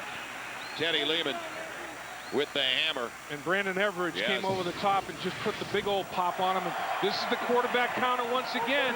Backside guard and tackle pulling, getting their blocks. Woo! Brandon Everidge says, I'm going to make you pay one time, young guy. Welcome to the Big 12. It's the conference opener. We hit in the Big 12. Get that mouthpiece in. There you go. Get it out of there. All right. About 6 yards. Almost 7. On the carry by Smith. He's got 4 wide receivers setting up. No tight end. And now can he run for the first down? He will get there. He's run out of bounds near the 25. Derek Strait pushing him out. Look at how long his arms are. I tell you, when he throws a stiff arm, he's rushed for over 100 yards against this Oklahoma defense. That doesn't happen very often by running backs, never mind quarterbacks. This is a running back that can throw the football well. I mean, he has got the total package. He is a dual threat. And Gary Pinkel is thrilled to death to have this guy for 3 more years after this. And this is a guy that was also offered a scholarship to West Virginia. Right. He had made a commitment, hadn't signed, but made a commitment to Coach Pinkel and stayed with it. On 1st and 10.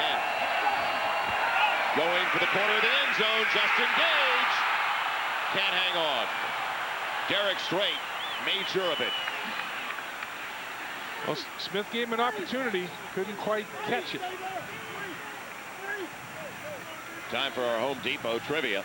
Which current Oklahoma coach was the runner-up to Bo Jackson in the 1985 Heisman Trophy? Put your hand down. I know that one. Put your hand down. That was the closest voting in the Heisman Trophy history.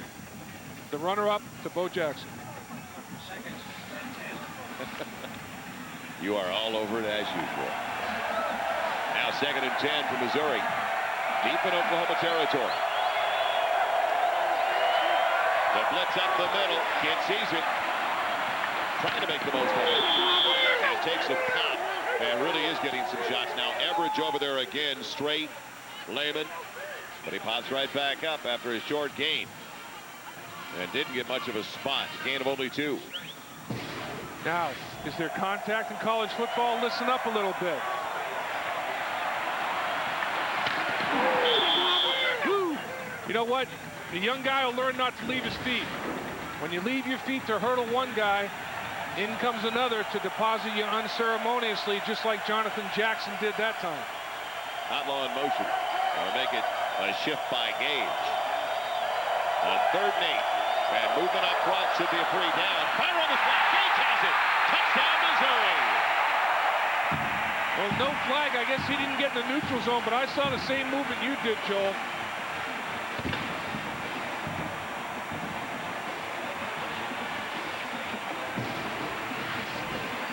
Here's the movement. That's the early movement. Didn't get all the way into the neutral zone. Slant. Beautiful throw. Right between linebacker and corner. And Gage runs the great route, and Smith puts it right between the 1 and the 2. So with so much time left in the game, Missouri's not going to gamble. They'll go for the extra point the conventional way with Michael Matheny. Try to make it a 9-point deficit, which they do.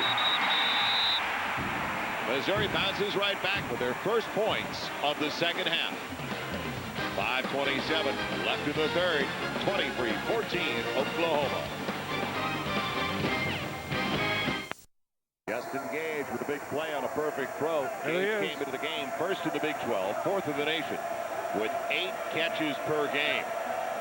So far today, he's got 8 for 118 yards. There's that funky bunch formation covering kicks again. Fagan, Savage, wait for the kick. It is going to be Savage from the goal line. And now we've got Whistles. He took a knee. He took a knee when he caught the football. That's a touchback. When he caught the ball, his right knee was down. Inadvertent. He didn't understand that he had put it down. Yep. But you're right. He put it down right at the goal line. Watch the right knee. As he catches the football, boom, it's down. He's down right there, touchback. College football, when the knee's down, you're down. And the Missouri Tigers are not complaining. So, kind of a whimsical look on the face of Bob Stoops. Disbelief. Like, what next? Griffin in the backfield with Hybl. Griffin tells it. Still, though, he gets it past the 21 to the 22. Let's head down. Eric Lemons. Well, you just got an idea of how talented redshirt freshman Brad Smith is. Upon recruiting him, Coach Gary Pinkel's final test was meeting Smith's church family. After spending 3 hours there being examined by Smith's church family, he was finally approved, and the deacon told Coach, "I don't think you know what you got your hands on." I think tonight, fellas, he does. I think he's got a pretty good idea. Yeah, he sure does. He's special. Coach Pinkel said, we found a diamond. Yep. Now heat on Hybl. Trying to ad-lib his way into a play, and he throws it wide of Curtis Fagan. But there was a Tiger in the neighborhood, Michael Harden. So a huge 3rd down. Missouri trying to seize the momentum, trailing by 9. Final comment on Smith, the redshirt freshman quarterback. Dave Christensen, the offensive coordinator from Missouri, said, "He's my kid's idol." And I can't think of a better idol for a young man to have. I'm proud that Brad Smith is my son's idol, because this guy is as great a football player as he is. He's even better off the field. A super individual. 3rd and close to 9. Hybl's got all day. He's going to try to run for it. Needs to get to the 30 and won't make it. That is not his strength, and Missouri is about to get the ball back. Tarpoff took his feet right out from under him. You know, you can't Hybl's not Brad Smith out in the open field. He tried to be Edwin Moses and do the old hurdle routine and came up short. He hit the top of the hurdle and went down. So Missouri holds for the first time in the second half. The previous 2 tries for Oklahoma resulted in long touchdowns. Justin Gage waiting for the punt. And they got their first pressure. Gage backpedaling to run. It's off the helmet of the Sooners at the 30. Should be down right there. At about the 30-yard line. They don't have to talk about using your noggin. Yeah. That was Will Peoples down there on the punt coverage. So now Missouri ready to get the football back. The young man we've been talking about, the redshirt freshman out of Youngstown, Ohio, Brad Smith. He is a diamond. We got the feelings of his head coach on this young man earlier today. Well, I'm really pleased to have a redshirt freshman, 18 years old, play at the level he's played. You know, certainly a surprise. I think it's very unusual to play like he's played, his poise, his confidence, his production. But you know, this is the only 5th game he's played. This is a new experience. Obviously, every week's a new experience for him. And you know, playing against this defense will certainly be a test. The one thing that impressed me the most in looking at the numbers, because we don't know the young man personally like the people that work with him every day, 4 games into his college career, he had committed only 1 turnover. Yeah, 1 turnover, no penalties. Hadn't been the reason for any penalties. I mean, he was not beating his own football team. He was beating the opposition regularly. Comment about Will Peoples. That ball hit him off the top of the head. He started covering the punt at 6'1". He's 6 feet now. That sucker shrunk him. Smith out of the gun, where they've seen most of their success. Abram bouncing off a man at the 30. He's down the sideline, still maintaining his balance. What a run by Zach Abram. Inside the 40, stunning Oklahoma as Derek Strait makes the stop from behind. Well, Brandon Everidge is the defender that tried to just block him to the ground. And we talked about Abram, 5'10", 225. He just ran right through it. Watch Everidge, boom. Everidge makes the hit, and Abram says, "That's not, you got to wrap your arms around me." That was a face mask that was missed. And Abram off to the races. Great effort. Good blocking up front. And man, Everidge is a big hitter, but it didn't even phase Abram. Baylor ends their 29-game conference losing streak, so congratulations to Kevin Steele and the Baylor Bears. Now, on the double move, Smith, a jump ball, Justin Gage. Does he have it?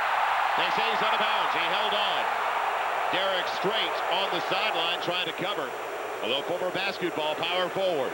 Now remember, you have to have possession and 1 foot in bounds in college football. Possession, 1 foot in bounds. Did he have possession? Juggle. Nope, no possession. That's a good call. From that that's angle, a good call. That's tough to see, though. It's a good call. Because he went down with the ball locked in his left arm. Now, couldn't tell. Like it has been said before, 1 knee equals 2 feet. If you get your elbow or shoulder down in the field of play with possession, the official was looking. He had a good view. We were looking through his body. The official was looking right at the football. 2nd and 10. Smith on the quarterback keeper again with blockers out in front, going for the first down. Will he get there? Dives and gets there. Boy, he is just slinking. He's tough to get a good hit on. He is. He's like Gumby out there. I mean, he bends. He's flexible. He's Gumby that runs a 4.5. I mean, that's hard to tackle. He just kind of contorts himself and makes people miss. Quarterback counter once again. Look at the patience. Just letting his blockers set up.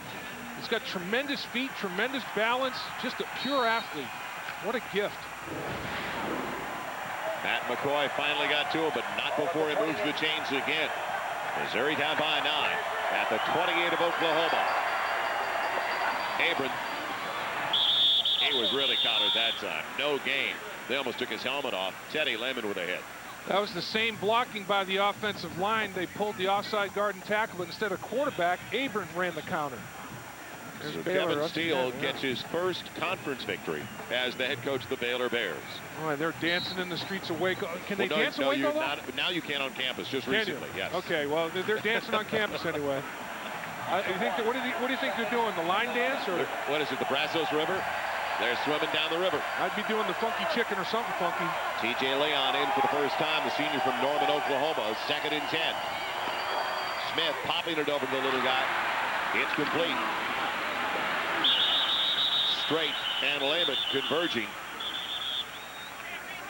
And it's a gain, a short one at that, inside the 25. Not much there for T.J. Leon. Got to get points out of this drive if you're the Missouri Tigers. 9-point game. Got to get something on the board. It's dicey right now if you're thinking about field goal scenarios. 3rd down and long. Got to get some yards to at least have it a more makeable scenario field goal wise. Pretty strong numbers tonight, but they need close to 7. Looking over to the left side, goes over to the left side to Leon. Leon looking for another block. He won't get it. He's shut down to the 20-yard line.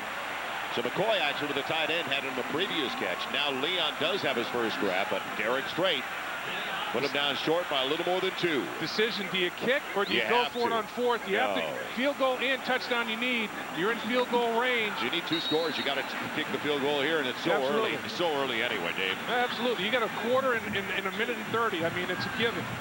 But it's going to be, it's not a chip shot.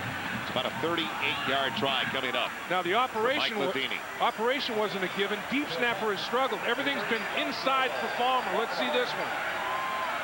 To make it a 6-point game. A good snap. Matheny, though, did he block it out? Oh, no, he's got it inside the upright. 6-point ball game. It hit the right upright and bounced in. He glanced it off there. Unbelievable. So it turned out to be a chip shot, didn't it? A chip off the bank. Exactly. This is like billiards. He went off the, he called the shot off the right upright, and it's just a boink, boink, and it goes right by the old flag up there. It is leaking, ting in. Ooh, man, that's tight. I'll tell you something. You sound like a video game up here. So Missouri celebrates with 10 unanswered points, and they make it a 6-point game. With 67 seconds left in the 3rd quarter. It's now Oklahoma 23, Mizzou 17. And I don't think anybody thought Mizzou was going to hang around this long. And Missouri, their goal was to get into the 4th quarter with an opportunity to win. They're a minute and 7 seconds from getting into the 4th quarter, 1 score down in this football game. Their game plan is being answered to this point. Going back deep once again, the combination of Savage and Perkins. And it's going to be taken to the 5-yard line by Perkins. Across the 20, look out to the 25, and he's belted at the 28-yard line by Orlando Good, the reserve wide receiver.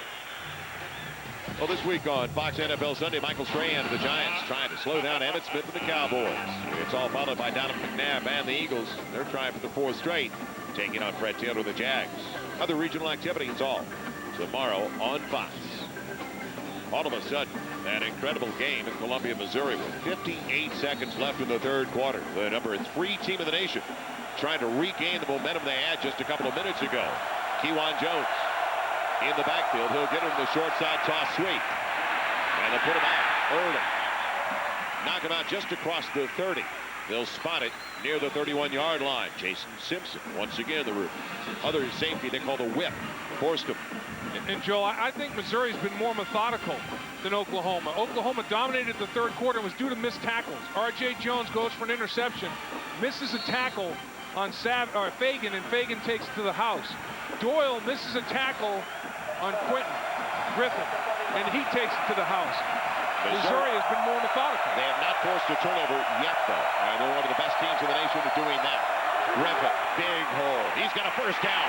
He's into the secondary across the 50, all the way down to the Missouri 42. The senior from Aldine, Texas, doing it again, and close to going over 100 yards with that carry. Nice job. Watch the lane right here, the natural lane that Griffin takes advantage of. You got to close it a little tighter. I mean, you can't just wander up the line of scrimmage. Ellison has to tighten it down. He has to squeeze it a lot better than that. Good blocking by left guard and left tackle, but Ellison has to squeeze the point of attack. He just kind of took himself out of the play. 12 carries, 94 yards now for Quentin Griffin. And they'll keep going back to him until they slow him down. They collared him around the ankles. Sean Doyle got him low after a gain of 3. They talk about feathering it out. Ellison, as you say, he feathered himself right out of the play. Yeah, he did. He got caught in no man's land, and he kind of did it all by his lonesome. Nice blocking inside I mean, that's just a great job. I mean, the point of attack was collapsed. They knocked right down inside. But they were expecting, you know, a little bit of help by Ellison, who was unblocked. And Ellison was shocked he was unblocked and took himself out of the play. Well, that's the end of the third quarter of play as Missouri came back after Oklahoma dominated the first 7 or 8 minutes of the third 15 minutes. After 3, 23-17 Oklahoma. You're watching College Football Saturday, presented by Kia Sarah on Fox Sports Net. Incredible day for redshirt freshman quarterback Brad Smith. Total offense, he's close to 300 again. Make it 2003. He's a candidate next year from what I've seen. Griffin breaking tackles. Down to the first snap of the fourth quarter on 2nd and long. He makes it 3rd and short outside of the 36 of Missouri. Bynum finally got to the little guy. As you said, there's not much room to bring him down. No, look at him, 101 yards on 14 carries. Averaging over 7 yards a pop coming in. He's doing exactly that. Just about his average, 7.3 coming into tonight's game, and he's at it again. Missouri has not beaten Oklahoma as a ranked team since 1983. They shut him up that day 10-0, and one of the assistant coaches, Andy Hill, caught the only touchdown of the game. Now critical, the 3rd down, and it looked too easy for Oklahoma. On the quick one, over to Mark Clayton. Well, you saw, again, when it's only 3rd and 4, Dave, they're giving him 6, 7, 8 yards off the line. Yeah, they're afraid of getting beaten deep, beaten over the top, and they're giving that big cushion. You know, look at this. Look at how far off the line of scrimmage he is. You know, I mean, that's just saying, you know what? You got speed, and I'm afraid of your speed, Clayton. So I'm gonna give you an opportunity to catch the football and rally to the ball and bring you down immediately. First down, Sooners. Opening minute of the fourth quarter. They've got it to the Mizzou 26. Hybl going deep and up for grabs, almost intercepted. Ooh, Jones almost had it. It went through Brandon Jones, and R.J. Jones almost had his 4th pick over the last 2 games. Jones & Jones. Is that a law firm or an accounting company? There's something out there. Jones on Jones. And R.J. Jones blew a tire. He had a tire change down there. This Missouri program has been in hibernation for so long, almost a couple of decades now. I remember the 70s when they did have big ones. They had big upsets. That has not been the case for close to 20 years though. Now 2nd and 10. Quick one. Outside, nothing there. The tight end, Trent Smith. Now, Oklahoma has to get some yards on this 3rd and long. DiCarlo, the place kicker, has already missed a field goal, has already missed an extra point. It could be 27-17, but DiCarlo has cost them 4 points. Bob Stoops is thinking, geez, do I have him try a field goal of over 40 yards? I don't think so. I think it might be 4-down territory. We'll have to see what happens on 3rd down. His longest so far this year has been a 44-yarder. Now the critical 3rd and long. Griffin, and also works in the backfield. Hybl with time, pocket holds up well. Now it collapses, and he's down. It's a sack. They got him outside of the 26, back near the 27. Kinney collapsing on the quarterback.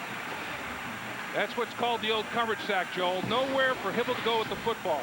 And this is a guy you got to put 2 men on. And they do. They kind of wash him down, pancake. Good job by Skinner. And nowhere for Hybl to go with the football. And he doesn't have that explosive start. So they are going to try the old 43-yard field goal attempt right here. The true freshman from Carrollton, Texas, with plenty of pressure. He already missed one, a 34-yarder. It's back, it's on its way, plenty of distance, but it's wide. Pushed it right. He pushed it, and there is a flag down on the play. Another flag, a second flag comes in late. Is it the same thing or is it 2 different things? Are they going to call excessive celebration on Missouri? Yes, the linesman came in real late. Yeah, and he saw Missouri jumping around. Boy, if they call celebration there, Gary Pinkel will blow a gasket. It's a legal procedure on Oklahoma. Same call by both flags. Missouri will say, nah, we'll take the play. Missed field goal. Illegal formation on Oklahoma. There were only 6 players on the line of scrimmage. Penalties decline. First down. Missouri continues to have the momentum after the miss by DiCarlo. We'll see if they can take advantage of the situation. It was a miss from 43 yards away. Never had a chance. Tigers have it back. Down by only 6. College Football Saturday, presented by Kia Sarah, welcomes you back once again to the heartland, the University of Missouri campus, the trophy room. In the college football offices here, Oklahoma, number 3 in the nation, clinging to a 6-point lead. We're only 2.5 minutes into the fourth quarter, so still so much time left in this baby. And with the overtime we've already seen today and this year, and the game we did against North Carolina State, Dave, and Texas Tech, anything could happen. No question about it. Parity in college football. Smith wants to throw. Now can he elude it? Yes, at the 30. Great speed to the 40. Look at him get a block downfield. Breakthrough on tackle to the 40. This kid is incredible. Lance Mitchell, the linebacker, was in pursuit, and it was no contest. And supposedly Lance Mitchell runs 4.65. If that's the case, Brad Smith runs a lot faster than 4.5. I mean, he just steps up into the pocket, and now he bounces. And look at Mitchell. No contest. And then down the football field, Gage working, and he steps inside.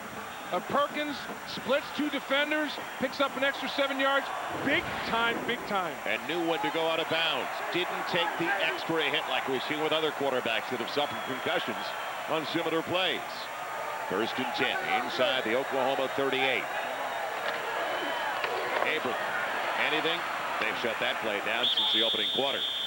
No gain. It'll be 2nd and 10. Well, this is Brad Smith's first crack at the national landscape, national television, and United States of America. Welcome this guy right here, Brad Smith. He has got star quality written all over him. That is one excellent athlete at the quarterback position. You know, you're dangerous. You're dangerous with an Etch-a-Sketch. I'm telling you, man. Brad Smith has already got over 300 yards in total offense. He averages 317 a game. He's rushed for 155 yards, 98 a game coming in on average, 3rd best of the Big 12. Now, looking over to the slot, it was available early, backpedaling and overshoots. Darius Outlaw. That's not all bad for Missouri. It could have been a disaster. Do you know how tough that play is? I mean, he's backpedaling. Yeah, in the face of pressure, going away from the line of scrimmage, throws across his body to the left sideline from the middle of the field. He showed elusiveness and arm strength. Are you telling me we can make more visits to the University of Missouri in the future?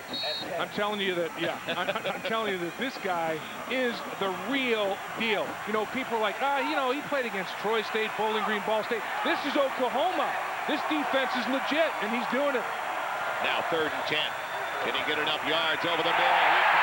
He's got a 1st down. Darius Outlaw hangs on.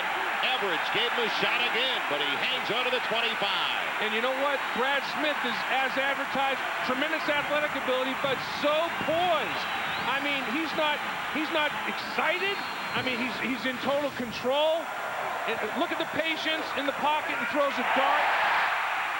And it's just, it's like, you know, keep going. You're something. I mean, you're making life easy for us up front. We love you, man. We absolutely love you. Now, Missouri trying to take the lead for the first time today. They trail by 6. They've got it 1st and 10 of the Oklahoma 25. Tough running for Zach Hybl. He's doing his best, but every time he spins, somebody's waiting. That time, Dan Cody finally wrapped him up. It'll be 2nd and 10. And this is where Missouri struggled mightily last year. Gary Pinkel talked about the fact that his football team wasn't strong enough, wasn't fast enough, wasn't well conditioned enough, and they got hammered in the 4th quarter. Here, they're playing the number 3 team in the country with 10.5 minutes to play, off their feet in the 4th quarter. Gary Pinkel has done one whale of a job with his players here. 2nd and 10, Smith looking over and too tall again for this time Sean Coffey. First time he went after the redshirt freshman from Cleveland. Look at the height on Sean Coffey. And it was a little bit behind him as well, but you're right, 6'6" on Coffey. Man, that's a heck of a cup of coffee. They're 6'6". That's not a tall drink of water, that's a tall drink of coffee. Well, Matheny already has a 38-yarder. This would put it at, if they don't get another yard, at about 42, 43 yards. Smith trips to the wide side. 10 men at the line of scrimmage for Oklahoma. Quarterback draw. And he breaks tackles into the secondary. Forget about it. Touchdown, Missouri. Unbelievable.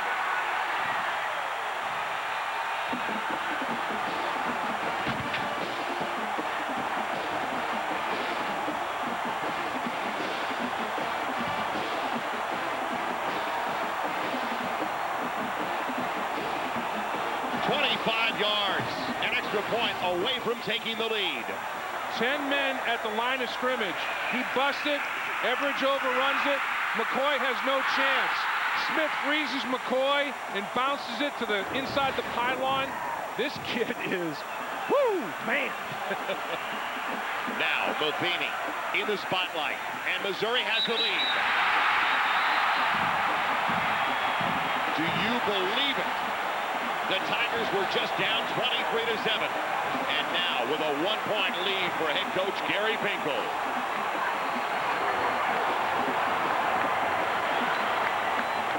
They haven't used their seats for some time now. 67,000 strong in Columbia, Missouri. Disbelief on the Oklahoma sideline. Oh, Brad Smith will make you think about blitzing. When he hits a crease, it's bye-bye. This bunch group has got some rhythm, don't they? They do. They Perkins swaying. and Savage headed to the side of Perkins. Look out. He returned to last year this distance, but not this time. He won't make it to the 20. What coverage. Brandon Bard's down there. Are these kids pumped up, Dave? Look at Smith's numbers. Almost 10 yards a carry. In the second half, Brad Smith has been a show. I mean, this kid, he is so poised. He's a little stiff arm there. The slant pass for a touchdown to Gage. Just right on the money with his throw. And when he finds a lane, a rush lane, in the defensive line, if they lose their lane integrity, he takes it out the house. And this was just a fantastic, you know, it makes you think about not blitzing anymore. He's got McCoy in the open field, one-on-one. 10 men crowd the line of scrimmage. Oklahoma blitzes. He finds a crease and says, don't do that anymore. On first down, Hybl out of the gun. He's got space on the outside. Will Peoples definitely down the sideline with plenty of room. And that'll quiet him down to the 49-yard line. I still can't believe they're giving him that big a cushion on the side. And you know what? If they're going to do that, Joel, and let him catch the football, you have to tackle. And that was a missed tackle. I mean, it should have been about an 8-yard completion, but because of the missed tackle, Peoples takes it about an extra 15 to 18 yards. If you're going to let him catch the football in front of you, you got to end the journey right there. 10:04 left in regulation. On a first down, Quentin Griffin bouncing off the first. There is a flag on the play, right at the original line. Trent Smith. Did he leave early? Did Oklahoma have 7 on the line of scrimmage? Illegal shift. 2 men moving at the same time. Cost Oklahoma a gain of 3 on first down, but they got 3 snaps to make it up.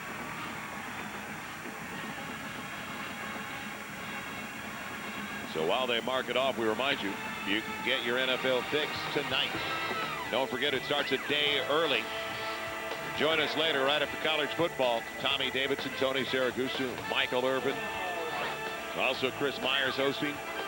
It's the NFL show presented by the U.S. Postal Service. That's tonight after college football on Fox Sports Net.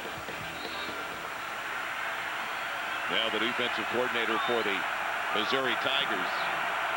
Matt Eberflus. They've got one of the youngest staffs we've ever met with. Exactly. He looks like he's 18. The screen, Griffin, and he can't hang on. Did he control it enough, though, to make it a catch? I think it's a catch and a fumble, and he recovered his own fumble. Okay, lost the handle once he took off. He is always moving so fast to begin with. He is. He's a blur. But he has possession. It looks like he takes a couple of steps. It catches it, takes a couple of steps, and then loses it. Ooh, that's close. He took a step and a half anyway. Oklahoma he never did tuck it. They've not turned the ball over today. There's only been only 1 turnover in the game. Yep. And that was the interception by the Sooners in the first half. Now Hybl on 2nd and long, fires behind his man and popped away from Curtis Fagan by R.J. Jones. Ball thrown behind. Fagan to the slant. And with that turnover, that takeaway, Joel, Oklahoma's had at least 1 takeaway in 40 of their last 42 games. But Missouri's really taking care of the football tonight. Bob Stoops coaches aggressiveness, and he's got size and speed. And that aggressive mentality and the physicality of the players results in defensive takeaways a lot of times. Biggest 3rd down of the game for Oklahoma. They need to shift the momentum, trailing by a point. Trips to the wide side for Hybl.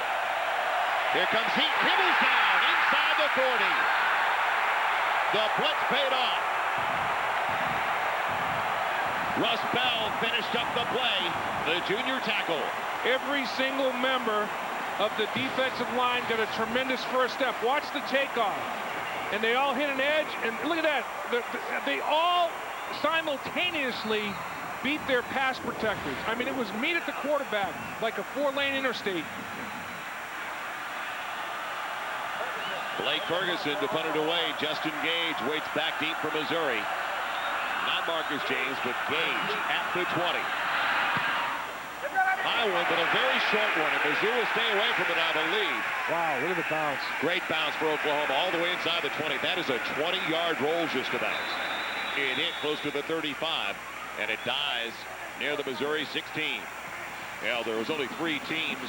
Well, the only conference that could say they had 3 teams undefeated. The Big 12 to start play today. Texas still alive and well with a goose egg when it comes to the L's. But Kansas State could not say that after losing at Boulder today. It's a great game as Colorado upset Kansas State 35-31, and has Colorado shown what they're made of. Coming back and beating UCLA after losing Oaks. Oaks leaves, and now with a big victory at home. Well, they're the defending Big 12 champs, and they have the heart of a champion. Smith on his own. And nothing there as he takes a shot at the 17-yard line from Lance Mitchell. Back downstairs. What's the latest, Eric? All right, Oklahoma, of course, coming off the field after that sack. Everybody, as Dave Lapham said, had a meeting at the quarterback, and they all looked up at the replay to see just how bad the protection was on that particular play. Meanwhile, Smith is hurt after that last run. He's shaken up. He's being attended to by the official on the field. Right now, all the momentum with Missouri, but it would be a big, big blow if Brad Smith couldn't finish this game after taking a hard shot on the sideline here. He took the Oklahoma side of the field, guys. Right to the head, Eric. He took a shot right to the head, and right now he's trying to decide if he's in Columbia or Norman. And the trainers are looking at his eyes to see how clear they are. And watch as ducks his head. Ooh, he took helmet to helmet. Lance Mitchell. Just a tremendous blow to the head of Brad Smith, but it looks like he's negotiating his way off the field. He's not zigzagging, he's not serpentining, so he looks like he's got his head cleared up a little bit. Now they bring in a quarterback who has started in the past, though. He has not yet taken a snap today, and that is Kirk Farmer, who Coach Pinkel told us here. Now here's the senior, and he started 14 games over the last 3 seasons. He's had seasons wiped out, though, good portion of one due to a broken leg. But Coach Pinkel said he's been really supportive of Brad Smith. Well, Missouri jumps, and all of a sudden now a different voice, a different cadence. Absolutely. Different timing, different voice, different cadence. Kirk Farmer, after he lost the job, he said, all I'm going to do is compete every day in practice to get it back. Prior to the snap, false start. Missouri, 5 yards, still second down. And now Brad Smith is going to come right back in after the loss of 5. So Smith clears out the cobwebs. And you can understand it after we saw the helmet-to-helmet contact from Lance Mitchell. And he was trying to get down. I mean, he was trying to assume the fetal position, get down a little bit, and he took it right in the noggin. Oh, almost intercepted. It is picked off. The interception for Everidge. And Oklahoma's got it deep in Missouri territory. I wonder if the cobwebs were totally clear. It's interesting, though, you would throw deep in your own territory at this point of the game. Oh man, that young man's bitterly disappointed. He's only thrown 2 interceptions on the season. He threw one tonight, and just staring down his primary receiver Gage, trying to hit the slant again, and Everidge just followed the eyes of the quarterback right to the football. And you got to believe, if you're going to throw the slant as many times as they have tonight, you better mix things up. Gary Pinkel was right over there to his young quarterback, Brad Smith, saying, we're with you. Don't worry about it. You're the reason we have the lead right now. Don't worry. We'll come back. Griffin and Works. The give over to the near side. Not much there for Works, but he lunges for an extra yard to the 14. Well, that was something because Pinkel knows he needs Brad Smith in a big way when they get the football back. And turnovers have been a big story in both these teams' successes early this season. Missouri came in +10. Now they're +8, -2 tonight. Oklahoma came in +8. They're +10 now, +2 on the night. So turnovers have been huge for both teams. Antoine Bynum shaken up on the play, so he leaves the field. He's their best edge pass rusher, Joel. That's a big blow to lose him. Ronaldo works. Kewan Jones comprising the backfield for Oklahoma. And right now, a chip shot of a field goal for the most part for DeCarlo. If they can't pick up the first down. A two-back set. That's real rare. Hybl on 2nd and 8. Into the end zone he goes. It's just wide of Antoine Savage. R.J. Jones trying to keep up with him. It was available, though. Our Home Depot trivia question we asked earlier, which current Oklahoma coach, the runner-up to Bo Jackson for the '85 Heisman Trophy. How about their offensive coordinator, former Iowa quarterback Chuck Long? Yeah, he did. Here he is right here on the very end. Chuck Long. He had a great career for Hayden Fry at the University of Iowa. They've only lost one game, 5-1, one loss to Iowa State, their big rival. Well, a timeout has been called by Oklahoma. Find out what they do. Trailing by a point when we come back on 3rd and 8. Saturday on Sportsnet. Brought to you by Kyocera. One company, countless solutions. By Subway, eat fresh. By Zenith, digitize the experience. Expand by Speed Channel, the new home of the NASCAR Craftsman Truck Series. The Memorial Union. And what a beautiful campus. We're at the University of Missouri. Works and Griffin. Flanking. Nate Hybl, 3rd and 8 from the Missouri 14-yard line. Pressure on the edge over the middle and too tall. Trying to get it to Curtis Fagan. Well, that never had a prayer. Missouri decided to bring 6. They said, you know what, 3rd and long. Hybl is one-dimensional. He doesn't have the quick feet of a Smith. He's staying in the pocket. He's going to throw it. So we know we have a stationary target. We're going to bring 6 people and make them hurry his throw. And it comes back. The man who struggled, DeCarlo, he's missed 2 field goals and an extra point tonight, all makeable. Although last field goal, 43 yards is no gimme. See if he can convert here. For the lead, a 31-yard attempt. He just missed from 43 yards away. And now the fake into the end zone. Touchdown, Oklahoma. They went to the tight end. Chris Chester on the score. So Bob Stoops, the gambler, comes through. You know how much courage it takes to do that?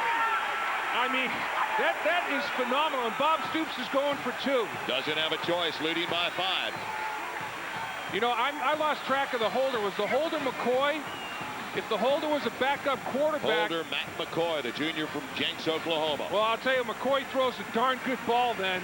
Because, you know, usually you see a backup quarterback throw a pass like that. McCoy's the normal holder, and then they didn't tip their hand with a different holder. And McCoy comes out and throws a strike. Double coverage. I mean, Missouri had good coverage on Chester. Great throw, great catch, encouraged by Bob Stoops to call the play. Now the 2-point conversion. You got to believe Quentin Griffin is going to touch the football. He's back there with Ronaldo works. Well, they're going to go right here to their big tight end, Trent. Looking for Smith. Back of the end zone. Yes, they find Curtis Fagan for 2. But what a job of selling the fake. And then the throw you talked about. Boy, McCoy. I mean, right. Look, there's good coverage, but that is just a perfect throw. I mean, there's a couple of guys back there. They never located the ball, though. No, they didn't. They really didn't turn around and look at the football. But the coverage wasn't terrible, and McCoy throws a nice ball. I mean, I'll tell you what. I mean, you have bracket coverage on that, and they get it done. You have Kinney and you have King in coverage, and McCoy throws a strike. And the 2-point conversion along the back of the end zone, just doing the tightrope back there is Fagan. They ran a little double crossing pattern, and Trent Smith went underneath, and Fagan crossed behind him, and it was on the back line for a 2-point conversion, 7-point game. And look at the congratulations McCoy is getting. That is one huge play for that nickel defensive back slash quarterback. He's slash.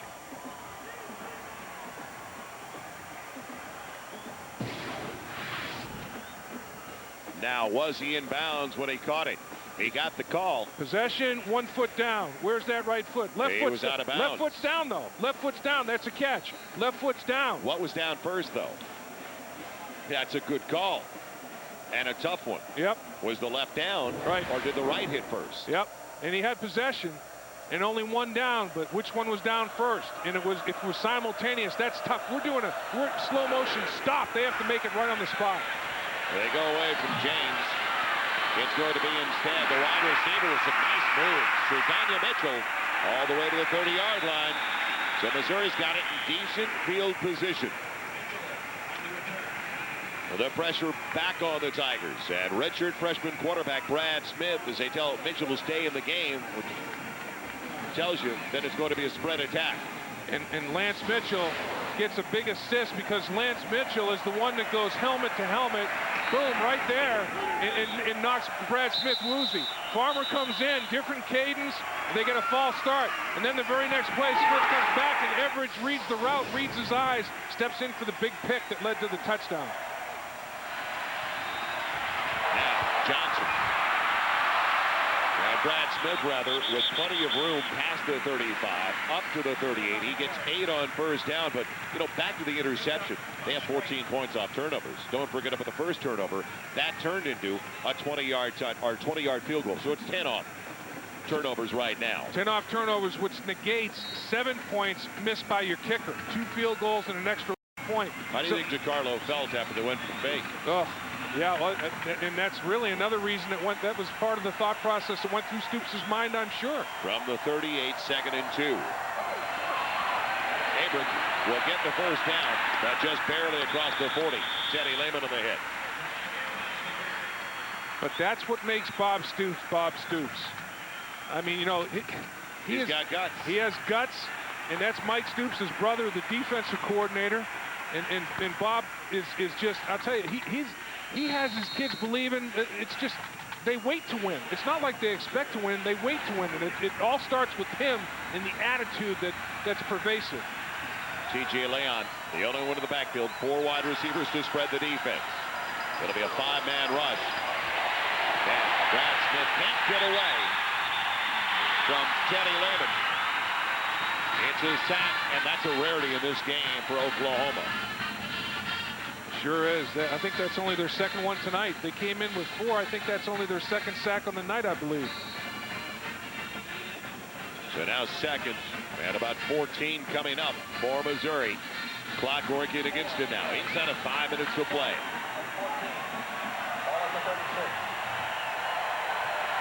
Again, 3 wide receivers this time.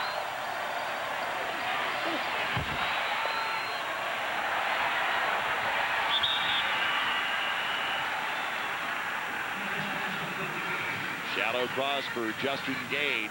Doesn't do much, though. They read it perfectly. Back to the 40-yard line. Lehman on his back, and now the biggest third down of the day for Brad Smith and Missouri.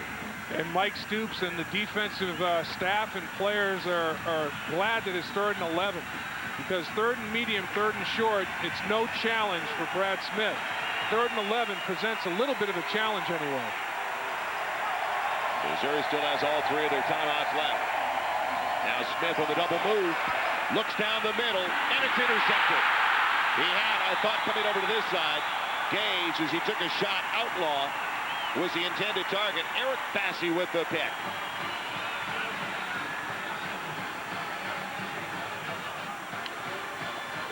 So Oklahoma coming up with the big plays. 3 takeaways. And none so far for Missouri. Bassey is the replacement of Roy Williams at the safety position. And Bassey just has great coverage. He looks like the primary receiver. I mean, he was just all over Outlaw. And Brad Smith takes a late hit and takes it down to the turf. Provided by Dan Cody, but he saw the interception and dejected. Back-to-back interceptions for Oklahoma. Griffin can't spin away, gets a yard. And now Missouri will have to stop them. If they can't stop them after 3 snaps, then they have to start thinking about using their timeouts right away. I really thought that if it was going to be a close game for Missouri, it would be very low scoring. This is a lot higher scoring football game than I thought it would be for it to be this close in the 4th quarter. And this Oklahoma team, top 10 in scoring defense, giving up an average of the first 4 of only 10 points a game. Gives you an idea of what Smith presents for the opposition. Griffin and works. In the backfield, it's out of the gun. It's Griffin. And he breaks tackles effectively again. Should have been a loss. Instead, he's got it to the 38. stayed in bounds. James Kinney thought he had him. Ferguson finally made the hit. The executive producer of Fox Sports Net, Bill Borson. Coordinating producers of College Football Saturday, Roy Hamilton and Gary Garcia. Tonight's game produced by Mike Kelly, directed by Ken Faust. The College Football Saturday studio show produced by Loy Maxson and directed by Joe Waters. Senior Vice President of Field Operations, Andrea Berry, and the Vice President of Field Operations is Karen Newman. I'll tell you what, all our guys that provided the pictures tonight, they brought their A game as well. Boy, we got some good shots of what took place in this football game. It was excellent. Been that kind of night in Columbia, Missouri. Now Oklahoma hitting only a third of their third down tries. They've got 5 for 15 so far, and now they use their second timeout. So they've only got 1 left. Missouri still has 3 on the board. They stop it with 2:35 to play. And we talked about it frequently. Can Missouri afford not to get up on the line of scrimmage close to the wide receivers? And really, with Hybl, he's one-dimensional. They know if it's a shotgun snap to Hybl, he's throwing the football. So they're going to have to provide the tight coverage. Now they have to decide, do we blitz? And if we blitz, we have to provide tighter coverage. I mean, all that is flying through everybody's heads right now. It's a very young Missouri team for head coach Gary Pinkel. And now the frustration this week, and it starts tomorrow. Fox NFL Sunday. Michael Strahan of the Giants trying to corral Emmitt Smith of the Cowboys. Then Donovan McNabb of the Eagles. Will they get their 4th on the road in Jacksonville, Florida? It's this week on Fox. That's great music. Give a little rhythm to that music. Nobody has left this ballpark. Absolutely. I mean, it is jam-packed. They wondered what it would take to get this program going once again. It's blackout. I mean, the lighting's good. Everybody's wearing black. That's why it looks like it's night. It is nighttime, but good lights. See the lights. Everybody's in black though. What a football game these people have seen. And this kid is a beacon of light for the Missouri program right there. He is something special with a capital S. Brad Smith, the redshirt freshman from Youngstown, Ohio. Griffin. The single to the backfield with Hybl. 2 to the short side. Room on the outside of the wide side. Hybl looking up in the middle. Now fires underneath the tight end. They don't get the first down. Trent Smith lost his footing. It'll be a punting situation, and Missouri should use a timeout right here. They should, absolutely. Clock moving. Yep. And they still haven't called a timeout. Up next on Fox Sports Net, Oregon and Arizona. So another top 10 team coming up. The number 3 Oklahoma Sooners trying to hang on. And Missouri is not stopping the clock. Interesting. And really, it took a while for the officials to set the football and start the play clock. And Oklahoma should just melt it down to the 2 seconds. Justin Gage waiting for the Blake Ferguson punt. And he will take it down very wisely. With about 1:45 left. 1 second on the play clock, they snapped it. Kicks it away. Gage calling for the fair catch, and Missouri needs to move 77 yards to tie it up. So the Tigers have it at their own 23. Minute 39, all 3 timeouts remaining. But don't forget, by not stopping the clock, they lost a good 40 seconds. And this young man, if he can bring his team from behind to tie this football game with 1 minute and 39 seconds to go, on top of everything else he's done, there's been a lot of good and some bad. 3 interceptions. They were all painful, but he has done a great job tonight. 2 to each side for Brad Smith. He's got all day. Now room to move. Makes a miss. Do you believe this kid? Flag down though. It's going to go against Missouri, I believe, downfield trying to block. Yeah, I think it's one of the big offensive linemen locked up down the football field, and maybe get his hands outside the framework of the body. There'll be a holding penalty from that spot, about the 41, 42-yard line, it looked like. Well, it was a first down for Brad Smith. It'll be a hold. Oh, the other way. The other way. Well, the big guy was trying to go downfield to block, and he was held up. That's a rarity, isn't it? Well, they didn't call holding against an offensive lineman, so they must have called one of the tight ends or wide receiver. It's going to be tacked on the end of the run. It was while the play was in progress. So they're trying to determine exactly where the spot took place. Now it's one of those. Is it a spot foul? Spot foul Yes. deals, exactly. And do you decline it because you gain more yards than the 5 from the spot of the foul? They're tacking it on. On Oklahoma, 10 yards from the end of the run. First down. Tacking it on. So that turns out to be a gain of 27 yards, including the penalty for Mizzou. 90 seconds to play, and they only need 50 yards. And Bob Stoops is saying that. Isn't that from the point of the stop, from the point of the spot? Why are you tacking it on the end? And he's kind of befuddled and bewildered, and I'm not sure he got an explanation he was real happy with. 7-point lead for Oklahoma. Clock running against Missouri. And Smith again with the lane closing.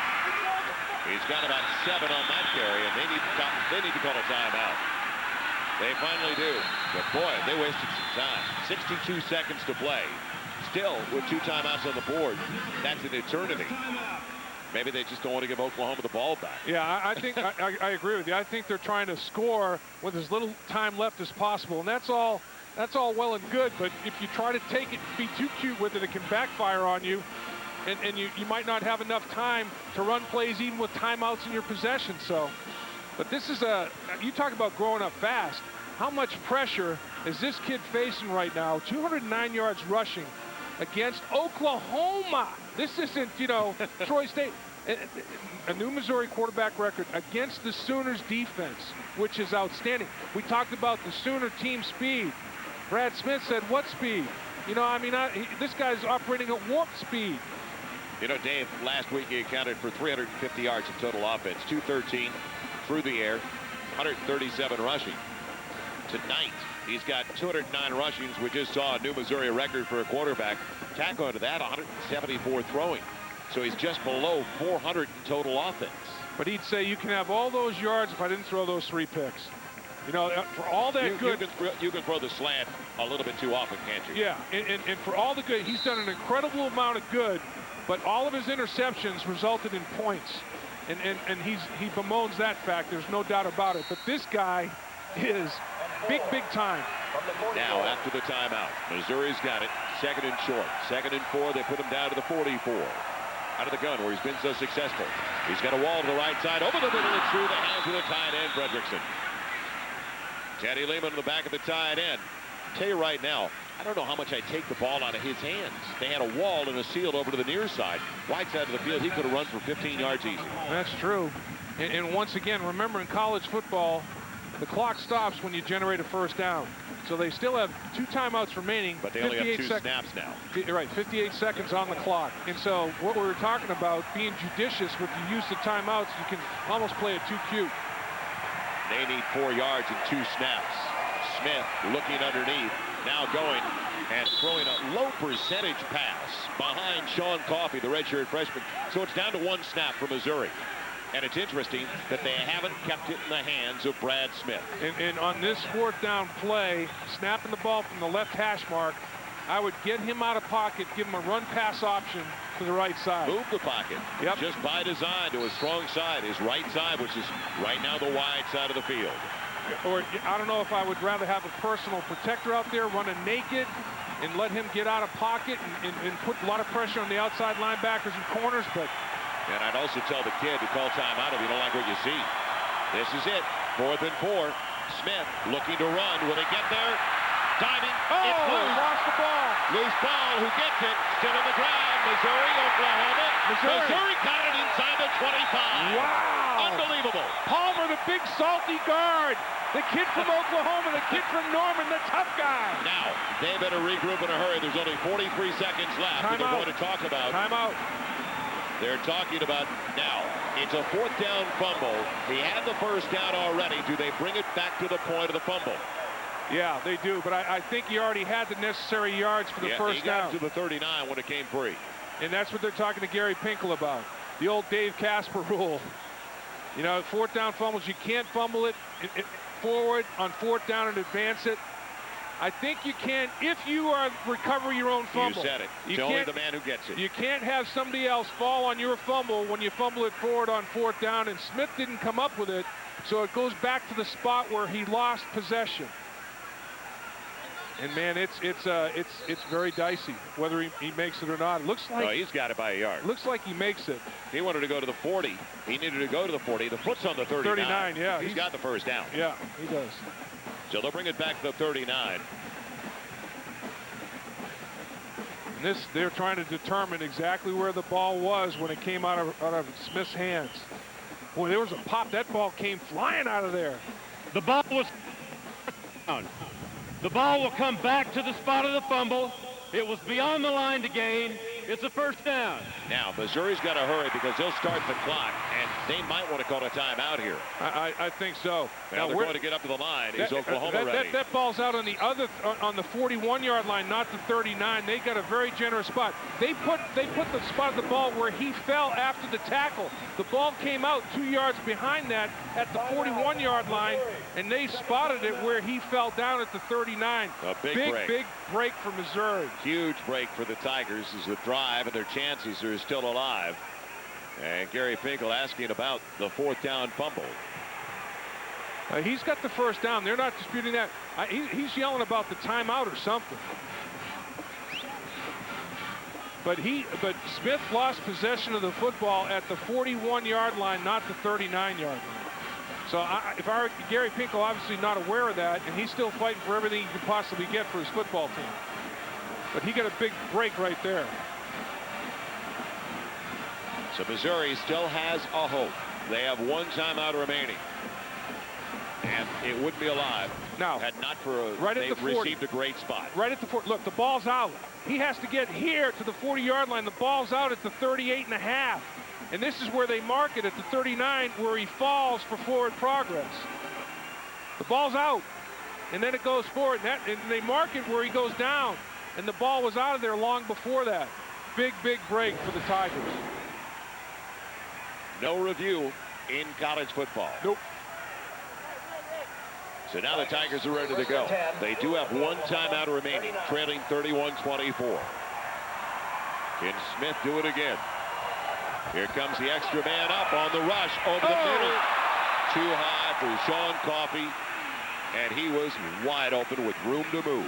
Derek Strait was beaten on the pattern. And he's 6'6", and Strait's 5'11".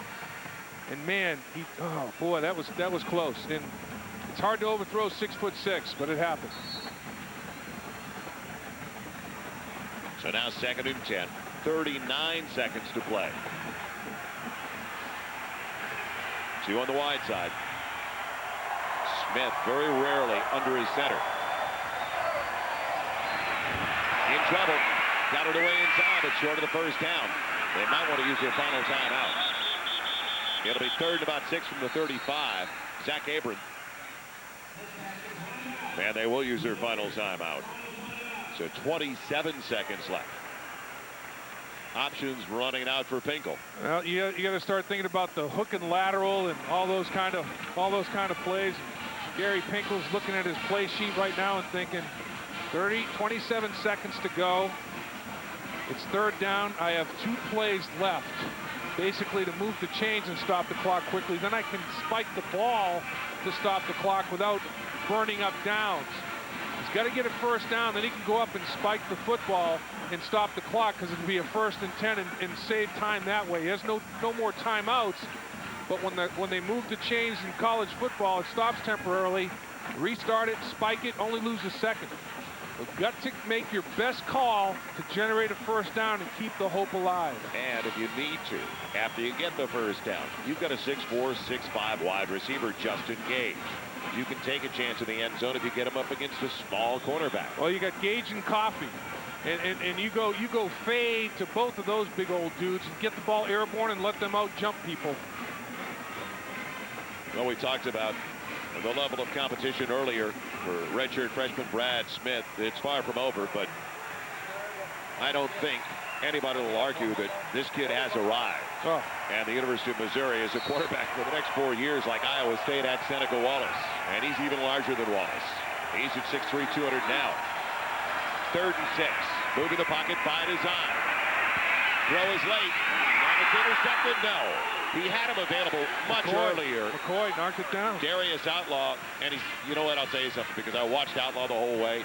He didn't read his break because that ball should have been gone long before that. Outlaw, former quarterback, making the change to the wide receiver position. Abagu is the guy that, or what's his name, the receiver that was injured? I'm sorry. Aboga. Aboga, yeah. Aboga is the guy that should be in the football game at this point in time, but he's got a broken rib. Aboga, who knows if he makes that play, but here's the 4th down, the play of the game right here.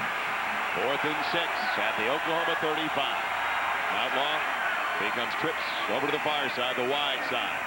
Brad Smith has all day, and that's the end of the game for Smith and the Tigers. Oklahoma can celebrate. He couldn't pull the trigger. And you go back to a courageous call by Bob Stoops. On 4th down, instead of kicking the field goal, he says, McCoy, I'm running the fake, and you're going to throw it to our big tight end, and you're going to throw a good ball to Chris Chester, and he beat double coverage for the winning points. Amazing football game. And, you know, Bob Stoops, I'll tell you, he lives to celebrate another day, as do his Oklahoma Sooners, and just a whale of a game. So 1 snap, a knee taken, and it's all over. And Oklahoma escapes a quarterback they've got to deal with for 3 more years. So that'll do it. The number 3 team in the nation, the Oklahoma Sooners, prevailed by 7. And as Dave Latin just said, it's because of the guts of Bob Stoops that he had that much to go for it and gamble like he did on the fake field goal. University of Missouri Department of Athletics would like to superintendent.